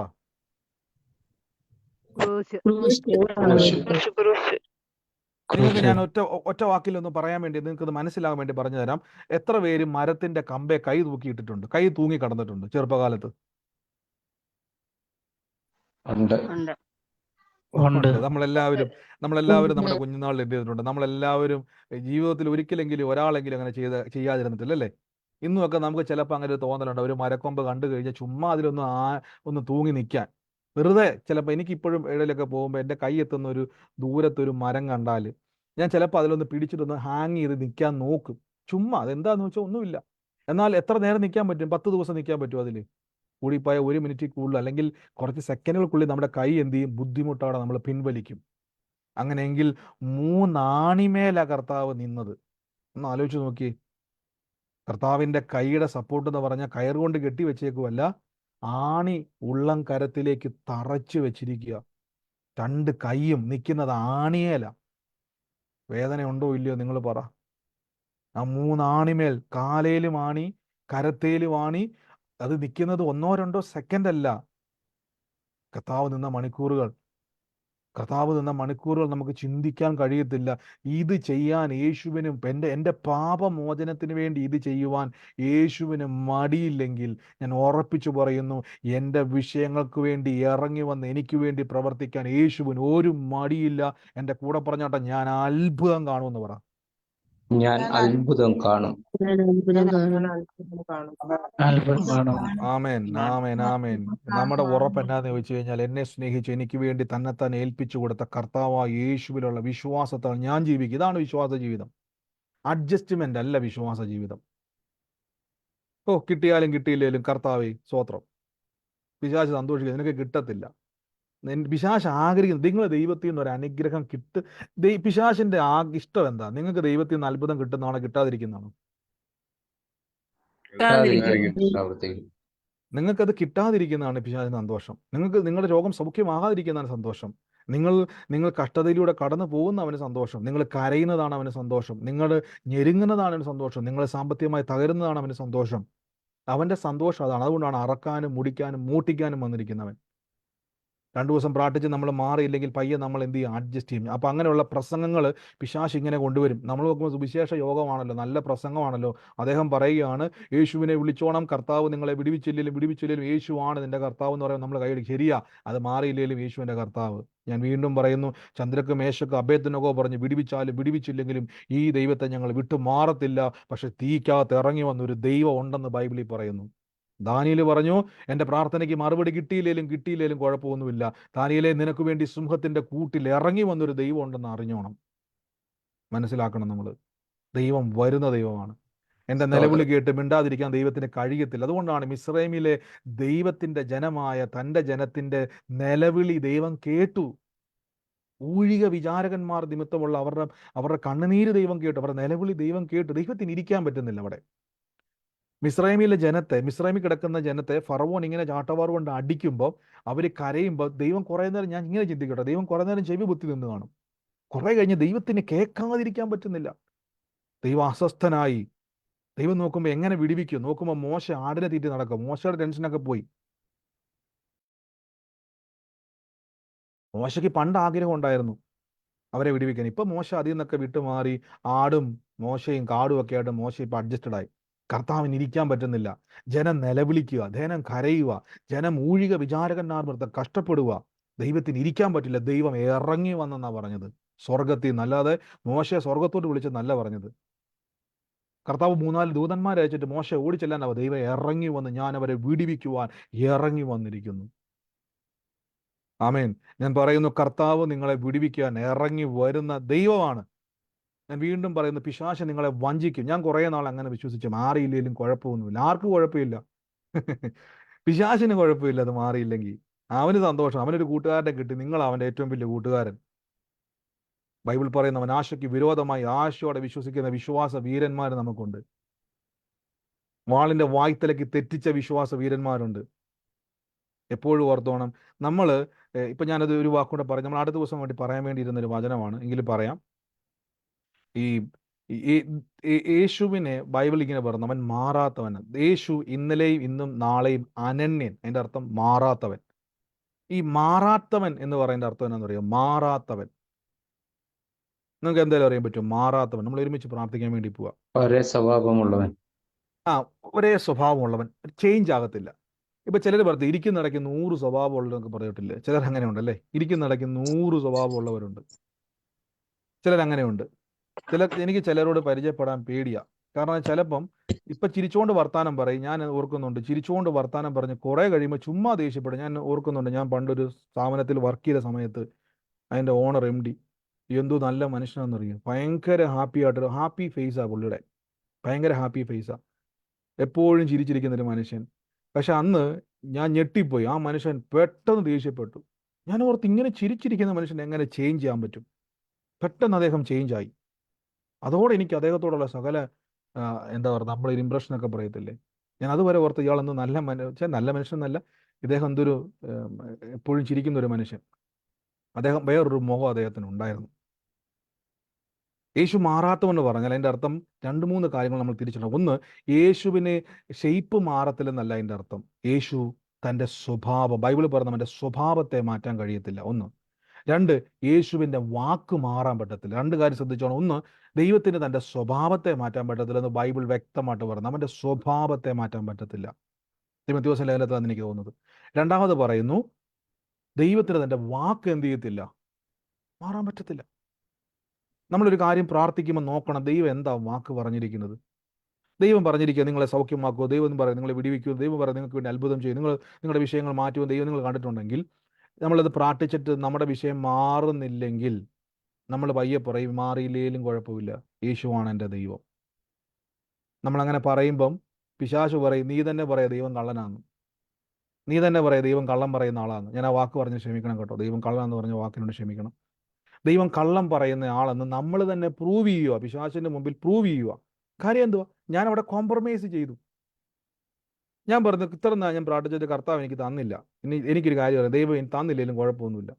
അപ്പം ഞാൻ എന്ത് ചെയ്യുമെന്ന് ചോദിച്ചാൽ ഞാൻ തന്നെ ദൈവം പോഷ്കു പറയുന്ന ദൈവമാണ് ലോകത്തിൻ്റെ മുമ്പിൽ തെളിയിക്കുക. ഇല്ല, നിങ്ങൾ പറയണം എൻ്റെ ദൈവം വാക്ക് മാറത്തില്ല, ദൈവം വാക്ക് മാറത്തില്ലെന്നുള്ളതിൻ്റെ തെളിവ് എന്നാന്ന് വെച്ചാൽ എൻ്റെ വിഷയങ്ങൾ മാറി.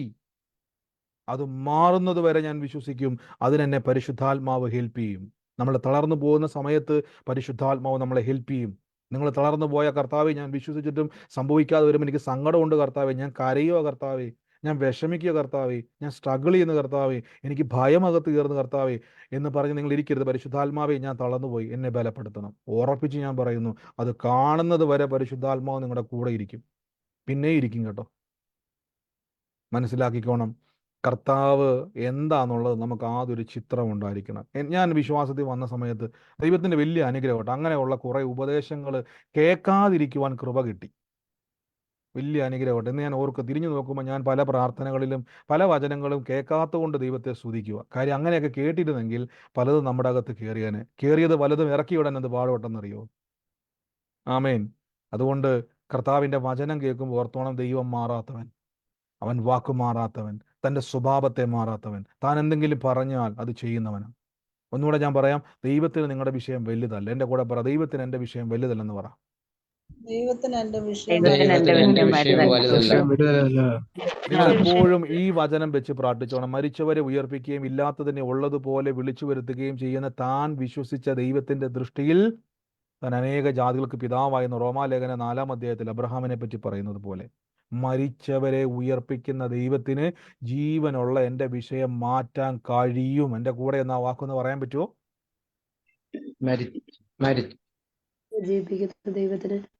മരിച്ചവരെ ജീവിപ്പിക്കുന്ന ദൈവത്തിന് എൻ്റെ വിഷയത്തെ മാറ്റാൻ സാധിക്കും. ആമേൻ. നിങ്ങളുടെ വിശ്വാസം അതായിരിക്കണം കേട്ടോ. ഞാൻ പറയുന്നു, അങ്ങനെയുള്ള ഉപദേശങ്ങൾ കേട്ടാൽ അവിടുന്ന് ബൈബിൾ എടുത്തുകൊണ്ട് ഓടിക്കണം. ഞാനാണെ ഓടാൻ ശ്രമിക്കും, ഓടിക്കണം. കാര്യം തലയ്ക്കകത്തോട്ട് കേട്ടരുത്. നമ്മൾ ദൈവത്തെ അതെന്തുകൊണ്ടാണ് ബ്രദറെ, അപ്പം അവർ പറയുന്നത് എന്തുകൊണ്ടാണ് ബ്രദറെ തെറ്റാകുന്നത്? ഞാൻ പറയാം, എൻ്റെ അനുഭവമല്ല വിശ്വാസ ജീവിതം കേട്ടോ. എനിക്കൊരു കാര്യം നടന്നില്ലാത്തത് കൊണ്ട് ഞാൻ പറയാം ഞാൻ കുറേ പ്രാർത്ഥിച്ച് കിട്ടിയില്ല, ദൈവം ഇങ്ങനെ. ഞാൻ പരിചയപ്പെടുത്തുമ്പോൾ ആദ്യം ബൈബിൾ പരിശോധിക്കണം, ബൈബിൾ എന്താ പറഞ്ഞിരിക്കുന്നത്. ദൈവം ഒരു വാക്ക് പറഞ്ഞാൽ ദൈവം അത് പാലിക്കും. നമ്മൾ അടുത്ത ദിവസങ്ങൾ അതാ കേൾക്കാൻ പോകുന്നത്. എങ്ങനെയാണ് ദൈവത്തിൻ്റെ ഒരു നേച്ചർ നമുക്ക് അടുത്ത ദിവസങ്ങളിൽ ചിന്തിക്കും. ഈ ദിവസങ്ങളിൽ നമുക്ക് അങ്ങനെ ദൈവത്തിൻ്റെ ഒരു സ്വഭാവത്തെ നമുക്കൊന്ന് പഠിക്കാം, ബൈബിളിൽ നിന്ന് തന്നെ നമുക്കൊന്ന് പഠിക്കാം. നിങ്ങൾക്ക് ഈ ദിവസങ്ങളിൽ സംശയങ്ങളുണ്ടെങ്കിൽ നിങ്ങൾക്ക് നേരിട്ട് വാട്സാപ്പിലേക്ക് ചോദിക്കാം. നമ്മൾ ഈ ദിവസങ്ങളിൽ അതൊന്ന് പഠിക്കാൻ പോവുക, പരിശുദ്ധാത്മാവിൽ ആശ്രയിച്ച് പഠിക്കാൻ വേണ്ടി. ഞാൻ ഒരുമിച്ച് പ്രാർത്ഥിക്കാൻ വേണ്ടി പോവാണ്, സമയം നമുക്ക് മുന്നോട്ട് പോയതുകൊണ്ടാണ്. അടുത്ത ദിവസങ്ങളിൽ നമ്മൾ ചിന്തിക്കാം ദൈവത്തിൻ്റെ ഒരു സ്വഭാവത്തെ നമുക്കൊന്ന് ആദ്യം നമ്മുടെ ഹൃദയത്തിൽ ദൈവത്തിൻ്റെ സ്വഭാവം പഠിച്ചിട്ട് മാത്രമേ ബൈബിളിൽ നിങ്ങൾ പ്രാർത്ഥിക്കാൻ പോകാവുള്ളൂ. അല്ലേ നമുക്ക് അബദ്ധങ്ങൾ പറ്റും, നമ്മുടെ വിശ്വാസത്തെ ബാധിക്കും. നമുക്ക് യേശുവുണ്ട്, വിശ്വാസമുണ്ട് ശരിയാ, പക്ഷെ കർത്താവിൻ്റെ സ്വഭാവത്തെ പിടികിട്ടിയില്ലെങ്കിൽ മൊത്തം വിശ്വാസ ജീവിതം തകർന്നു പോകും, പിന്നെ ഒന്നും നടത്തിയിട്ട് കാര്യമില്ല. ഈ ദിവസങ്ങളിൽ നമുക്ക് കർത്താവിൻ്റെ സ്വഭാവത്തെ പറ്റി ഒന്ന് മനസ്സിലാക്കാം. കർത്താവ് ആരാണ്, ദൈവത്തിൻ്റെ സ്വഭാവം എന്താണ് എന്നുള്ളത് നമുക്ക് മുഴുവൻ പഠിക്കാൻ പറ്റിയില്ലെങ്കിലും പരിശുദ്ധാത്മാവ് നമ്മളെ സഹായിക്കും. ഒരുമിച്ച് പ്രാർത്ഥിക്കാം, വൻ കാര്യങ്ങളെ കർത്താവ് ചെയ്യും. എൻ്റെ കൂടെ ഇന്ന് പ്രാർത്ഥിച്ചാട്ടെ. രോഗികളായി ഭാരപ്പെടുന്നവർ രോഗം മാറുമോ ഇല്ലയോ? എത്ര പേർക്ക് ഉറപ്പുണ്ടെങ്കിൽ മാത്രം ആമേൻ പറഞ്ഞേ. രോഗം മാറുമെന്ന് തന്നെ ഉറപ്പ് വചനത്തിൽ പറയുന്നു. ആമേൻ. രോഗം മാറുമെന്ന് തന്നെ ഉറപ്പെന്ന് വെച്ചാൽ യേശു ഏറ്റ മുറിവാണ്. ബൈബിൾ അങ്ങനെ പറയുന്നു. യേശു വാക്ക് മാറുവോ? യേശു വാക്ക് മാറത്തില്ലെങ്കിൽ രോഗത്തോട് പറ, സഹോദര സഹോദരി കേട്ടോണം, ഈ രോഗത്തോട് പറ, ഞാൻ ഇന്ന് കേട്ട വചനം, യേശു എനിക്ക് വേണ്ടി മുറിവേറ്റു, യേശുവിൻ്റെ മുറിവിൽ എനിക്ക് സൗഖ്യം വന്നു, രോഗമേ നീ കേക്ക്, നീ വചനം കേക്ക്, ആ രോഗത്തോട് ആ വചനം പറ, യേശുവേ, യേശുവിന്റെ മുറിവിനാൽ എനിക്ക് സൗഖ്യം വന്നിരിക്കുന്നു. യേശുവിന്റെ മുറിവിനാൽ എനിക്ക് ആ സൗഖ്യം വന്നു. രോഗത്തോട് പറ, രോഗത്തോട് പറയണം. രോഗം ഓർത്തുകൊണ്ടിരിക്കുന്നതറിയോ, നിങ്ങൾ ഇപ്പോൾ അഡ്ജസ്റ്റ് ചെയ്തുകൊണ്ടിരിക്കുക. ഞാൻ ഒന്നുകൂടെ മനസ്സിലാക്കാം. രോഗത്തോട് വന്നിട്ട് പിശാച് പറഞ്ഞു പഠിപ്പിച്ചത്, ഈ പുള്ളിക്കാരനെ നീ പേടിക്കുകയൊന്നും വേണ്ട. അവള് 2 ദിവസം പ്രാർത്ഥിച്ച് 3-ാം ദിവസം അവനും എന്ത് ചെയ്യും, ഞാൻ അവളൊക്കെ പറഞ്ഞോണ്ട് ക്ഷമിക്കണം കേട്ടോ. ആ വ്യക്തി അവര് 2 ദിവസം പ്രാർത്ഥിച്ച് 3-ാം ദിവസം അവർ പറയാനിരിക്കുക മാറിയില്ലേലും കുഴപ്പമില്ലെന്ന്. അതുകൊണ്ട് നീ അവിടെ ഇരുന്നോ, പിശാച് പറയും, നീ അവിടെ ഇരുന്നോ, നീ ഒരു സീറ്റ് കസേരയൊക്കെ ഇട്ടിരുന്നു. പക്ഷെ അവനോട് പറയണം, രോഗത്തോട് പറയണം, നീ ഇറങ്ങിപ്പോയേ പറ്റത്തുള്ളൂ.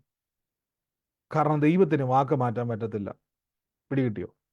അല്ലെ യേശു വാക്ക് മാറ്റണം. കർത്താവ് പറയുക, സോറി കേട്ടോ, ഞാൻ വെറുതെ പറഞ്ഞത്, ഞാൻ മുറിവൊന്നും ഏറ്റില്ല, ഞാൻ വെറുതെ പറയുക, ഞാൻ അടിയൊന്നും ഏറ്റില്ല. ഇത് സത്യമാണോ അല്ലയോ നിങ്ങൾ പറ.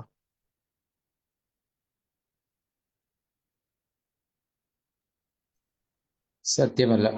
സത്യമാണ്. സത്യമല്ലെന്നല്ല, സത്യമാണ്. യേശു മുറിവേറ്റത് സത്യമാണ്. അങ്ങനെയെങ്കിൽ ആ രോഗത്തോട് പറ, നീ ഒന്ന് കേൾക്ക്, ഞാൻ പറയുന്ന നീ ഒന്ന് കേൾക്ക്, നിനക്കേ മാറാൻ പറ്റത്തുള്ളൂ. നീ ഒന്ന് കേൾക്ക്, യേശുവിന് വാക്ക് മാറാൻ പറ്റത്തില്ല. മനസ്സിലാകുന്നുണ്ടോ? അവനോട് പറ, ഞാൻ നിന്നോട് പറയുകയാണ്, രോഗമേ നിന്നോട് ഞാൻ പറയുകയാണ്, നിനക്കേ മാറാൻ പറ്റത്തുള്ളൂ. എൻ്റെ യേശുവിന് വാക്ക് മാറാൻ പറ്റത്തില്ല. അവൻ എന്നെ സ്നേഹിക്കുന്നു.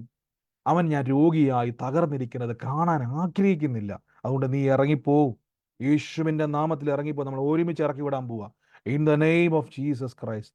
ജീവിക്കുന്ന ഒരു കർത്താവ് നമ്മുടെ കൂടെയുണ്ട്. അത്ഭുത മന്ത്രി നമ്മുടെ കൂടെയുണ്ട്. വീരനാം ദൈവം നമ്മുടെ കൂടെയുണ്ട്. ഇപ്പോൾ യേശുവിൻ്റെ നാമത്തിൽ അത്ഭുതത്തിൻ്റെ സമയമാണ്. ഇത് അത്ഭുതത്തിൻ്റെ സമയമാണ്. യേശുവിൻ്റെ നാമത്തിൽ ഇത് അത്ഭുതത്തിൻ്റെ സമയമാണ്. കർത്താവായ യേശുവേ, അങ്ങയുടെ നാമത്തിൽ ഞങ്ങൾ പ്രാർത്ഥിക്കുന്നു.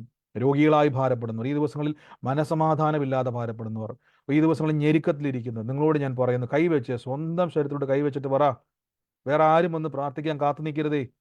തലമുറകൾക്ക് വേണ്ടി പ്രാർത്ഥിക്കാൻ അവരുടെ പേരൊന്ന് പറയണം. തലമുറകളുടെ പേരൊന്ന് പറഞ്ഞ് അവരിപ്പോൾ അനുഗ്രഹിക്കാൻ പോവാ. കർത്താവായ യേശുവിൻ്റെ നാമത്തിൽ ഞങ്ങൾ അനുഗ്രഹിക്കുന്നപ്പ വചനം മാറത്തില്ല. ഞങ്ങൾ അനുഗ്രഹം അനുഭവിക്കാൻ വിളിക്കപ്പെട്ടവരാ. ഞങ്ങൾ അത്ഭുതം കാണാൻ വിളിക്കപ്പെട്ടവരാ. ഞങ്ങൾ അത്ഭുതമേ കാണത്തു. ഞങ്ങൾ ദൈവപ്രവൃത്തി കാണും. ഈ നിമിഷം സാക്ഷി ഉണ്ടാവുക. രോഗശക്തിയോട് കൽപ്പിക്കുന്നു, ഈ നിമിഷം ഇറങ്ങിപ്പോ യേശുവിൻ്റെ നാമത്തിൽ. നിനക്ക് വാഴാൻ പറ്റത്തില്ല. കാര്യം വചനത്തിനെ വാഴാൻ പറ്റത്തുള്ളൂ, രോഗത്തിന് വാഴാൻ കഴിയത്തില്ല. ഇത് ഞങ്ങൾ സത്യം അറിഞ്ഞു പോയി. ഇതറിഞ്ഞില്ലായിരുന്നെങ്കിൽ നീ അവിടെ ഇരുന്നു. പക്ഷെ അറിഞ്ഞു പോയി കേട്ടോ, സോറി. നീ ഇറങ്ങിപ്പോയേ പറ്റത്തുള്ളൂ. നീ സൗഖ്യമായേ പറ്റത്തുള്ളൂ. നിന്റെ ശരീരം അത്ഭുതം ഉണ്ടായേ പറ്റത്തുള്ളൂ. In the name of Jesus ദിവ്യ ആരോഗ്യം വരികയാണ്, ദീർഘായുസ് വരികയാണ്. കർത്താവായ യേശുവിൻ്റെ തിരുമുറിവിനാൽ അത്ഭുതമുണ്ടായി, മനസ്സമാധാനം വരികയാണ്. തലമുറകൾക്ക് വേണ്ടി പ്രാർത്ഥിക്കുന്നു. ഈ ദിവസങ്ങളിൽ സാമ്പത്തിക ഞെരുക്കത്തിലിരിക്കുന്നതുകൊണ്ട് പറയുന്നു, വായ്പ മേടിക്കത്തില്ല, വാരി വിതറി കൊടുക്കാൻ പോവുക. യേശുവിൻ്റെ നാമത്തിൽ പ്രാർത്ഥിക്കുന്നു. ഫിനാൻഷ്യൽ ബ്രേക്ക് ത്രൂ സംഭവിക്കുക, സൗഖ്യങ്ങൾ നടക്കുക. യേശുവിൻ്റെ നാമത്തിൽ സമാധാനം ഉണ്ടാകുക, തലമുറകളുടെ ഭാവി തുറക്കുക. Father, in the name of Jesus Christ, in the name of Jesus Christ, in the name of Jesus Christ. അത്ഭുതം നടക്കുന്നു. അത്ഭുതത്തെ റിലീസ് ചെയ്ത് പ്രാർത്ഥിക്കുന്നു. കർത്താവ് തൊടുന്നതിന് നന്ദി. യേശു അത്ഭുതം ചെയ്യുന്നതിന് നന്ദി. കർത്താവ് യേശുവിൻ്റെ നാമത്തിൽ തന്നെ. ആമേൻ. ആമേൻ. ആമേൻ. ആമേൻ. ആമേൻ. ആമേൻ. ആമേൻ. കർത്താവ് നമ്മളെ സമൃദ്ധമായിട്ട് അനുഗ്രഹിക്കുന്നതിന് ഞാൻ ദൈവത്തെ സ്തുതിക്കുന്നു. അപ്പൊ ഈ ദിവസങ്ങളിൽ കർത്താവ് നമുക്ക് വേണ്ടി വൻ കാര്യങ്ങളെ ചെയ്ത് കഴിഞ്ഞു. നിങ്ങൾ ഈ ദിവസങ്ങളിൽ എത്ര പേർക്ക് വിശ്വാസത്തിൽ ബലപ്പെടാൻ പറ്റുന്നുണ്ട്? അവർ മാത്രം ആമേൻ പറഞ്ഞു. ആമേൻ. ആമേൻ. അപ്പൊ എന്തിനാണ് നമ്മൾ ഈ വിശ്വാസത്തിൽ ബലപ്പെടുന്ന അറിയോ? നമ്മുടെ സ്ഥിതികൾ മാറിയിരിക്കും. ഞാൻ ഉറപ്പിച്ചു പറഞ്ഞു, എൻ്റെ ജീവിത അനുഭവത്തിൽ നിന്നും ഞാൻ കർത്താവിൻ്റെ കൃപയിൽ ഈ ശുശ്രൂഷ പരിശുദ്ധാത്മാവ് ചെയ്യിപ്പിക്കാൻ തുടർന്ന് ഞാൻ കണ്ട കാര്യം, ഇതകത്തോട്ട് കയറിയവരുടെ ജീവിതം എൻ്റെ ഉൾപ്പെടെ മാറുന്നത് ഞാൻ കണ്ടിട്ടുണ്ട്. ആള് മാറിയവനെ പോലെ ആകുന്നൊക്കെ പറഞ്ഞ പോലെ ചേഞ്ച് വന്നിരിക്കും. കാര്യം നമ്മൾ പ്രസംഗിക്കുന്നത് മാറാത്ത ദൈവത്തിൻ്റെ വചനമാണ്. ആവശ്യമില്ലാത്ത ഒന്നും പിടിക്കരുത് കേട്ടോ. വചനം കേട്ടിട്ട് ഭാരം മനസ്സിലുണ്ടാകുന്നുണ്ടെങ്കിൽ ഉറപ്പിച്ചാൻ പറഞ്ഞു, നിങ്ങൾ കേട്ടത് വ്യാഖ്യാനം തെറ്റാണ്. ഉറപ്പിച്ചാൻ പറഞ്ഞത് തെറ്റായ വ്യാഖ്യാനമാണ്. 3 ദിവസം രാവും പകലും പിള്ളേരെയും മക്കളെയൊക്കെ ആയിട്ട് വന്ന് യേശുവിൻ്റെ വചനം കേട്ടിട്ട് അവർ വിശപ്പ് പോലും മറന്നുപോയി. അപ്പോൾ ഇതാ സുവിശേഷം. വചനം കേൾക്കുമ്പോൾ നാം തന്നെ എല്ലാം മറന്ന് അതിൽ ലയിച്ചു തീരും. God bless you. കർത്താവ് അനുഗ്രഹിക്കട്ടെ. ഈ സമയത്ത് ആർക്കെങ്കിലും സാക്ഷ്യങ്ങൾ പറയാനുണ്ടെങ്കിൽ സാക്ഷ്യത്തിൻ്റെ സമയമാണ്. ഉള്ളവരാരെങ്കിലും ഉണ്ടെങ്കിൽ പറയാം. നമ്മൾ ഒരുമിച്ച് വിശ്വാസ പ്രഖ്യാപനങ്ങൾ ഏറ്റു പറയുമ്പോൾ ഈ ദിവസങ്ങളിൽ വാട്സാപ്പിലൂടെയൊക്കെ വരുന്ന ദൈവപ്രവർത്തിയുടെ സാക്ഷ്യങ്ങൾക്കായി ദൈവത്തെ സ്തുതിക്കുക. ഞാൻ വീണ്ടും വീണ്ടും നിർബന്ധിക്കുന്ന ലൈവിൽ കാണുന്നവരോട് കഴിവെങ്കിൽ നിങ്ങൾ ലൈവിൽ തന്നെ വന്ന് സാക്ഷ്യം പറയാൻ ഞാൻ ഇനി നിർബന്ധിക്കുകയാണ്. നിങ്ങൾ ആ സാക്ഷ്യം പറയുമ്പോൾ ഞാൻ ബലപ്പെടുന്നുണ്ട് നിങ്ങളുടെ സാക്ഷ്യം കേട്ട്. പക്ഷേ ഇത് പോരാ, ഒരു സാക്ഷി മറ്റൊരു സാക്ഷി ഉളവാക്കണം. കഴിവതും നിങ്ങൾ ലൈവിൽ തന്നെ വന്ന് സാക്ഷ്യങ്ങൾ പറയുക. രണ്ടാമത്തെ കാര്യം, പലപ്പോഴും ഞാൻ അറിയാലോ, ഞാൻ ഇരിക്കുന്നത് ഇന്ത്യയിലല്ല, വേറൊരു രാജ്യത്താണ്. എന്നെ വിളിച്ചിട്ട് പലപ്പോഴും കിട്ടാതെ വരുന്നുണ്ട്. അപ്പോൾ ചില ആൾക്കാർ ഞാൻ പറഞ്ഞു, നിങ്ങൾ നിങ്ങളുടെ പ്രെയർ റിക്വസ്റ്റുകൾ എനിക്ക് വോയിസ് റെക്കോർഡായിട്ടോ ഇനി ടൈപ്പ് ചെയ്യാൻ ബുദ്ധിമുട്ടാണെങ്കിൽ നിങ്ങൾ വോയിസ് റെക്കോർഡായിട്ട് അയക്കാൻ ഞാൻ പറഞ്ഞിട്ടുണ്ട്. പക്ഷേ ചില ആൾക്കാർ പറയും, ബ്രദറെ നേരിട്ട് പറഞ്ഞാലേ ശരിയാകത്തുള്ളൂ. ഞാൻ നേരിട്ട് പറയാൻ പറ്റാത്ത കാര്യം, ചിലപ്പോൾ നമ്മൾ രണ്ടുപേരും രണ്ട് സമയത്തിലായിരിക്കും നിൽക്കുന്നത്. ഞാൻ ഉറങ്ങുമ്പോൾ നിങ്ങൾ ഉണർന്നിരിക്കുമായിരിക്കും, നിങ്ങൾ ഉണർന്നിരിക്കുമ്പോൾ ഞാൻ ഉറങ്ങുമായിരിക്കും. അതുകൊണ്ട് പലപ്പോഴും നമുക്ക് നേരിൽ സംസാരിക്കാൻ ലിമിറ്റേഷൻ വരും. അതുകൊണ്ട് ഞാൻ പലപ്പോഴും പറയുന്നത്, നിങ്ങൾ എന്ത് ചെയ്യണം, നിങ്ങൾ എനിക്ക് വോയിസ് റെക്കോർഡ് അയക്കണം. എനിക്ക് നിങ്ങൾ കോൾ കിട്ടാതെ വരുവാണെങ്കിൽ, എടുക്കാൻ പറ്റാത്തൊരു സാഹചര്യമാണെങ്കിൽ നിങ്ങൾ കുഴപ്പമില്ല, നിങ്ങൾ വോയിസ് റെക്കോർഡ് അയക്കുക. ഞാനിത് കേൾക്കുന്നുണ്ട്, പ്രാർത്ഥിക്കുന്നുണ്ട്. ചില ആൾക്കാർ എന്ത് ചെയ്യുമെന്ന് വെച്ച് കഴിഞ്ഞാൽ നമ്മുടെ പ്രെയറിൻ്റെ സമയം നോക്കിയിരിക്കും. ആ സമയത്ത് ഇങ്ങനെ കോൾ, ഇപ്പോഴും കോൾ കുറച്ച് മുമ്പേ കോളുകൾ വന്നുകൊണ്ടിരുന്നത്. ഞാൻ അതുകൊണ്ടാണ് പറഞ്ഞത്, ആ ടൈം നോക്കി നിങ്ങൾ വിളിക്കരുത്. ഞാൻ എങ്ങനെ എടുക്കാനാണ് കോള്? കഴിവതും നിങ്ങൾക്ക് നേരിൽ സംസാരിക്കണമെങ്കിൽ തീർച്ചയായിട്ടും നമുക്ക് സംസാരിക്കാം, ഒരു കുഴപ്പമില്ല. നിങ്ങൾ നേരിട്ട് പക്ഷേ ഞാൻ പറയുന്ന ഒരു സമയമുണ്ട് നമുക്ക് സംസാരിക്കാൻ. നിങ്ങൾ രണ്ടുപേരെയും ടൈം ഡിഫറൻസ് ഉള്ളത് കൊണ്ടാണ് അങ്ങനെ ഞാൻ പറഞ്ഞത്. നിങ്ങളൊരു സമയം പറഞ്ഞാൽ ഞാനൊരു സമയം പറയാം, ആ സമയത്ത് നിങ്ങൾ വിളിച്ചാൽ നമുക്ക് സംസാരിക്കാം. നിങ്ങൾക്ക് അതല്ല ബ്രദറെ, എനിക്കൊരു വോയിസ് റെക്കോർഡ് എൻ്റെ ആ വിഷയം പറഞ്ഞാൽ എന്ന് പറഞ്ഞാൽ ഓക്കെ, കുഴപ്പമില്ല. കർത്താവ് എന്തെങ്കിലും സംസാരിച്ചാൽ ഞാൻ തീർച്ചയായിട്ടും നിങ്ങളോടും പറയാം. നമുക്ക് പ്രാർത്ഥിക്കാം. ഈ സമയത്ത് ആർക്കെങ്കിലും സാക്ഷ്യം ഉണ്ടെങ്കിൽ പറയാം. ഉള്ളവരാരെങ്കിലും ഉണ്ടെങ്കിൽ ചുരുക്കം വാക്കുകളിൽ പറഞ്ഞാട്ടെ.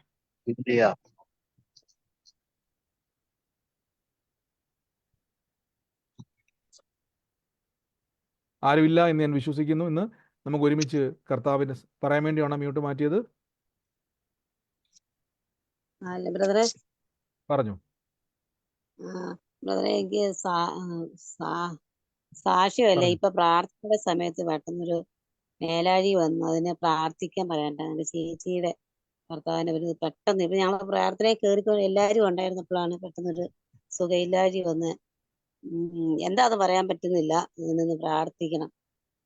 ഓക്കെ, ഇന്ന് ആചാര്യന്റെ മേലേക്ക് കൈ ഒന്ന് നീട്ടി പിടിച്ചോ. ആ ബ്രദറിന്റെ മേലേക്ക് ഒന്ന് കൈ നീട്ടി പിടിച്ചോ. യേശുവിന്റെ നാമത്തിൽ ഞങ്ങൾ ഒരുമിച്ച് കൽപ്പിക്കുന്നു, ആ ശാരീരികമായിട്ടുള്ള അസ്വസ്ഥതയെ പ്രിയമോളെ കൈ നീട്ടുമ്പോൾ കരത്തിലൂടെ ദൈവത്തിന്റെ ശക്തി വ്യാപരിക്കുന്നുള്ള ഈ നിമിഷം തന്നെ ഇപ്പോൾ തന്നെ റീസ്റ്റോർ ആകട്ടെ. എല്ലാ ബുദ്ധിമുട്ടും ഇപ്പോൾ തന്നെ അവിടെ സൗഖ്യമാകട്ടെ. ആ ശരീരത്തിന്റെ മേൽ ബലം വ്യാപരിക്കട്ടെ. യേശുവിന്റെ നാമത്തിൽ കൽപ്പിക്കുന്നു. കർത്താവ് കൊടുക്കുന്ന അത്ഭുതത്തിന് നന്ദി.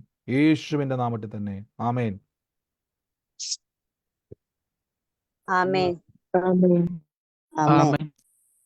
ആമേൻ. ആമേൻ. ആമേൻ. കർത്താവ് നമ്മളെ സമൃദ്ധമായിട്ട് അനുഗ്രഹിക്കുമാറാകട്ടെ. വൻ കാര്യങ്ങളെ കർത്താവ് നമ്മുടെ നടുവിൽ ചെയ്യുന്നു, വലിയ പ്രവൃത്തികൾ. ഞാൻ ഈ ദിവസങ്ങളിൽ പറഞ്ഞല്ലോ, കർത്താവ് ചെയ്യുന്ന സാക്ഷ്യങ്ങളെ ഓർത്ത് ഞാൻ ദൈവത്തെ സ്തുതിക്കുന്നു. ദൈവം അത്ഭുത മന്ത്രിയാണ്. എപ്പോഴും എണീറ്റ് രാവിലെ വരുമ്പോഴേ നിങ്ങൾ പറഞ്ഞുകൊണ്ട് എണീക്കണം, ഇന്നത്തെ ദിവസം ഏറ്റവും അനുഗ്രഹിക്കുന്ന ദിവസം. പറഞ്ഞു. എനിക്കൊരു സാക്ഷ്യം ഉണ്ടായിരുന്നു. തീർച്ചയായും. മാർച്ച് 30 ഒരു യെശയ്യാ പ്രവാചക പുസ്തകത്തിലെ ഒരു വാക്യം പറഞ്ഞിട്ട് അത് കണ്ടുപിടിക്കണമെന്ന് പറഞ്ഞിരുന്നു. അപ്പൊ ഞാൻ അന്ന് 10 മിനിറ്റ് താമസിച്ചാണ് ഞാൻ മീറ്റിങ്ങിന് കയറിയത്. അപ്പം ആദ്യമേ ഈ വാക്യം ഇവിടെ എല്ലാരും പറഞ്ഞതൊന്നും ഞാൻ കേൾക്കാതെ ഞാൻ ആ സാക്ഷ്യം പറഞ്ഞേ. അപ്പൊ പാസ്റ്റർ ലാസ്റ്റിൽ പ്രാർത്ഥിച്ചിട്ട് ആ വാക്യം എനിക്ക് തന്നെ വാഗ്ദത്തമായിട്ട് തന്നു. എന്നിട്ട് പാസ്റ്റർ പറഞ്ഞു, ഈ ഏപ്രിൽ മാസം തീരുന്നതിന് മുൻപേ ആ ഒരു വിഷയത്തിന് മറുപടി ദൈവം തരും എന്ന് പറഞ്ഞു. അതുപോലെ തന്നെ സംഭവിച്ചു. ഞാൻ പ്രാർത്ഥിച്ച ഒരു വിഷയത്തിന് ദൈവം മറുപടി തന്നു. ആമേൻ. എല്ലാവരും ആ സാക്ഷ്യത്തിന് മുമ്പ് ആമേൻ പറഞ്ഞാട്ടെ. പറഞ്ഞു. ആമേൻ. സ്തോത്രം. ഹല്ലേലൂയ. ഏപ്രിൽ മാസം തീരുന്നതിന് മുൻപ് ആ ഒരു വിടുതൽ കിട്ടുമെന്നാ പാസ്റ്റർ പറഞ്ഞു. ആമേൻ. തീർച്ചയായിട്ടും പറഞ്ഞു. മാർച്ച് 30 ഓക്കെ, മാർച്ച് 30 പ്രിയ സിസ്റ്റർ പറഞ്ഞ കാര്യമാണ്. മാർച്ച് 30 അത് കേൾക്കുന്നു. ആ വാക്യം ഞാൻ ഓർക്കുന്നില്ല. സിസ്റ്ററുടെ ആ വാക്യം ദൈവാത്മാവിലൂടെ ഇടപെട്ടു. കുഞ്ഞിനെ മറക്കുമോ താൻ? ഓക്കെ, അതെ, നമ്മളെല്ലാവരും എടുപ്പിച്ച വാക്യം അല്ലേ? പെറ്റമ്മ മറന്നാലും ഞാൻ നിന്നെ മറക്കത്തില്ല അല്ലേ? ഞാനത് നിങ്ങളെ കൊണ്ട് എല്ലാവരും എടുപ്പിച്ചായിരുന്നു. പ്രിയ സിസ്റ്റർ പറഞ്ഞത്, ആന്റിക്ക് വേണ്ടി ആ വചനം പ്രാർത്ഥിച്ച് അയച്ചു. ആ കൂട്ടത്തിൽ പരിശുദ്ധാത്മാവ് എല്ലാവരോടും നമ്മൾ ഒരുമിച്ചാണ് ആ വചനം എടുത്തെങ്കിലും പ്രിയ സിസ്റ്ററോട് ആ വചനത്തിലൂടെ പരിശുദ്ധാത്മാവ് ഒരു കാര്യം പറഞ്ഞു. ശ്രദ്ധിച്ചോണ്ട് നിങ്ങൾ പറയുമ്പം ബ്രദർ പറഞ്ഞു എന്ന് പറയരുത്. ബ്രദർ പരിശുദ്ധാത്മാ ബ്രദറിലൂടെ ഇടപെട്ടതാണ്. അപ്പം സിസ്റ്ററോട് ഇങ്ങനെ പറഞ്ഞു, മാർച്ച് 30-ലാണ് പറയുന്നത്. എന്നാൽ ഒരു വാക്ക് ദൈവാത്മാവ് എടുത്തു പറഞ്ഞു, ഏപ്രിൽ മാസം തീരുന്നതിൻ്റെ അകത്ത് ഈ വചനത്തിലൂടെ ഒരു അത്ഭുതം ഉണ്ടാകുമെന്ന് പറഞ്ഞു. എന്ന് പ്രിയ സിസ്റ്റർ വന്ന് പറഞ്ഞു. മാർച്ച് തീർന്നിട്ടില്ല. ഇന്ന് ഏതാ ദിവസം? സോറി, ഏപ്രിൽ അല്ലേ? ഏപ്രിൽ തീരുന്നതിന് മുമ്പ്. ഇന്ന് ഏപ്രിൽ എത്ര? 20 അല്ലേ? മാർച്ച് 30-നാണ് ആലോചന കേട്ടതല്ലേ? മാർച്ച് 30-ന് ആലോചന കേട്ടു. ഇന്ന് മാർച്ച് 20-ആണ്. മാർച്ച് മാസം തീരുന്നതിൻ്റെ അകത്ത് ഒരു അത്ഭുതം ചെയ്യുമെന്ന് കർത്താവിൻ്റെ ആത്മാവ് പറഞ്ഞു. ഇന്ന് സാക്ഷ്യം നടന്നു. വീണ്ടും ഒരു ഹാലലി എന്ന് പറഞ്ഞാട്ടെ. യേശു ജീവിക്കുന്നു. ഹല്ലേലൂയ. ഹല്ലേലൂയ. സ്തോത്രം. ആമേൻ. ദൈവിക ആലോചന കേൾക്കുമ്പോൾ ഏറ്റെടുത്തോണം, ചാടി പിടിച്ചോണം. അതെ. ദൈവം അത് ഏപ്രിൽ മാസത്തിൽ ചെയ്യുമെന്ന് പറഞ്ഞപ്പോൾ ആമേൻ പറഞ്ഞ വചനം ഓർത്ത് അത് വെച്ചു പ്രാർത്ഥിച്ചു. കർത്താവിൻ്റെ കൃപയാൽ തീരുന്നതിൻ്റെ അകത്ത് തന്നെ ദൈവപ്രവൃത്തി കണ്ടു. ദൈവത്തിന് മഹത്വം. യേശു ജീവിക്കുന്നു. നമ്മളെപ്പോഴും പറഞ്ഞത് നിങ്ങളെ സാക്ഷ്യം പറയണം. ഇപ്പം എന്തുകൊണ്ടാണ് ഞാൻ ഈ സാക്ഷ്യം പറഞ്ഞത്? നാളെ ഇതുപോലൊരു വചനം ആർക്കെങ്കിലും അയച്ചു കൊടുക്കുമ്പോൾ അവർക്ക് വിശ്വാസത്തോടെ പ്രാർത്ഥിക്കാൻ വേണ്ടിയാണ് മേഴ്സാൻഡിയുടെ സാക്ഷ്യം. ആമേൻ. കർത്താവ് അനുഗ്രഹിക്കട്ടെ. ഇനിയും സമൃദ്ധമായിട്ട് അനുഗ്രഹിക്കട്ടെ. മറ്റാരെങ്കിലും ഉണ്ടോ സാക്ഷ്യം പറയാൻ? മറ്റാരുമില്ല എന്ന് ഞാൻ വിശ്വസിക്കുന്നു. നമുക്ക് ഒരുമിച്ച് വിശ്വാസ പ്രഖ്യാപനങ്ങളെ ഏറ്റുപറഞ്ഞു പ്രാർത്ഥിക്കാം. വൻ കാര്യങ്ങളെ കർത്താവ് ചെയ്യും. ഏറ്റുപറച്ചിൽ മുടക്കരുത്. എല്ലാ ദിവസവും എണീറ്റ് വരുമ്പോൾ തന്നെ പറയണം, കർത്താവ് യേശുവിൻ്റെ നാമത്തിന് ഉയർച്ച തന്നെ പ്രാപിക്കും, താഴ്ച പ്രാപിക്കത്തില്ല. ഞാൻ വാലല്ല തലയത്രേ. എൻ്റെ കർത്താവ് എന്നെ കൈവിടത്തില്ല, ഉപേക്ഷിക്കത്തില്ല. എല്ലാ ദിവസവും പ്രഖ്യാപിച്ചുകൊണ്ട് എണീറ്റ് വരത്തുള്ളൂ. എല്ലാ ദിവസവും പറഞ്ഞുകൊണ്ട് എണീറ്റ് വന്നാൽ എല്ലാ ദിവസവും ഇപ്പം കേട്ടില്ലേ, ആ വചനത്തിൻ്റെ ശക്തി കാണാൻ പറ്റും. നമുക്ക് ഒരുമിച്ച് ഏറ്റു പറയാം. സൗണ്ടുകളെ മ്യൂട്ട് ചെയ്താട്ടെ. ഫേസ്ബുക്കിലായിക്കോട്ടെ, യൂട്യൂബിലായിക്കോട്ടെ, എന്നെ ലൈവിൽ കാണുന്ന എല്ലാവരോടും ഞാൻ പറയുന്നു, വിശ്വാസ പ്രഖ്യാപനം നിങ്ങൾക്കറിയാം. തുടർമാനമായിട്ട് കേൾക്കുന്ന ആൾക്കാർക്കറിയാം. കർത്താവ് എനിക്ക് തന്നതിനായി നന്ദി എന്നുള്ളത് നിങ്ങളുടെ വിഷയങ്ങളും ചേർത്ത് ആ വചനവുമായി ചേർത്ത് ലഭിച്ചതിന് നന്ദി എന്ന് പറയുക. ഒട്ടേറെ സാക്ഷ്യങ്ങൾ കർത്താവ് ചെയ്തു കഴിഞ്ഞു. ആ സാക്ഷ്യങ്ങൾ നിങ്ങളുടെ ജീവിതത്തിൽ സംഭവിക്കും. ഈ നിമിഷം എല്ലാവരും സൗണ്ട് മ്യൂട്ട് ചെയ്യണം. മൈക്ക് മ്യൂട്ട് ചെയ്താട്ടെ. നിങ്ങളായിരിക്കുന്ന സ്ഥലത്തിരുന്നു കൊണ്ട് അത് തന്നതിനായി നന്ദി പറഞ്ഞുകൊണ്ട് പ്രാർത്ഥന കഴിഞ്ഞിട്ടില്ല. സൗണ്ട് മ്യൂട്ട് ചെയ്യുക. ചില നിമിഷങ്ങൾ നമുക്ക് ദൈവസന്നിധിയിൽ ഏറ്റു പറയാം. എല്ലാവരും സൗണ്ട് മ്യൂട്ട് ചെയ്ത്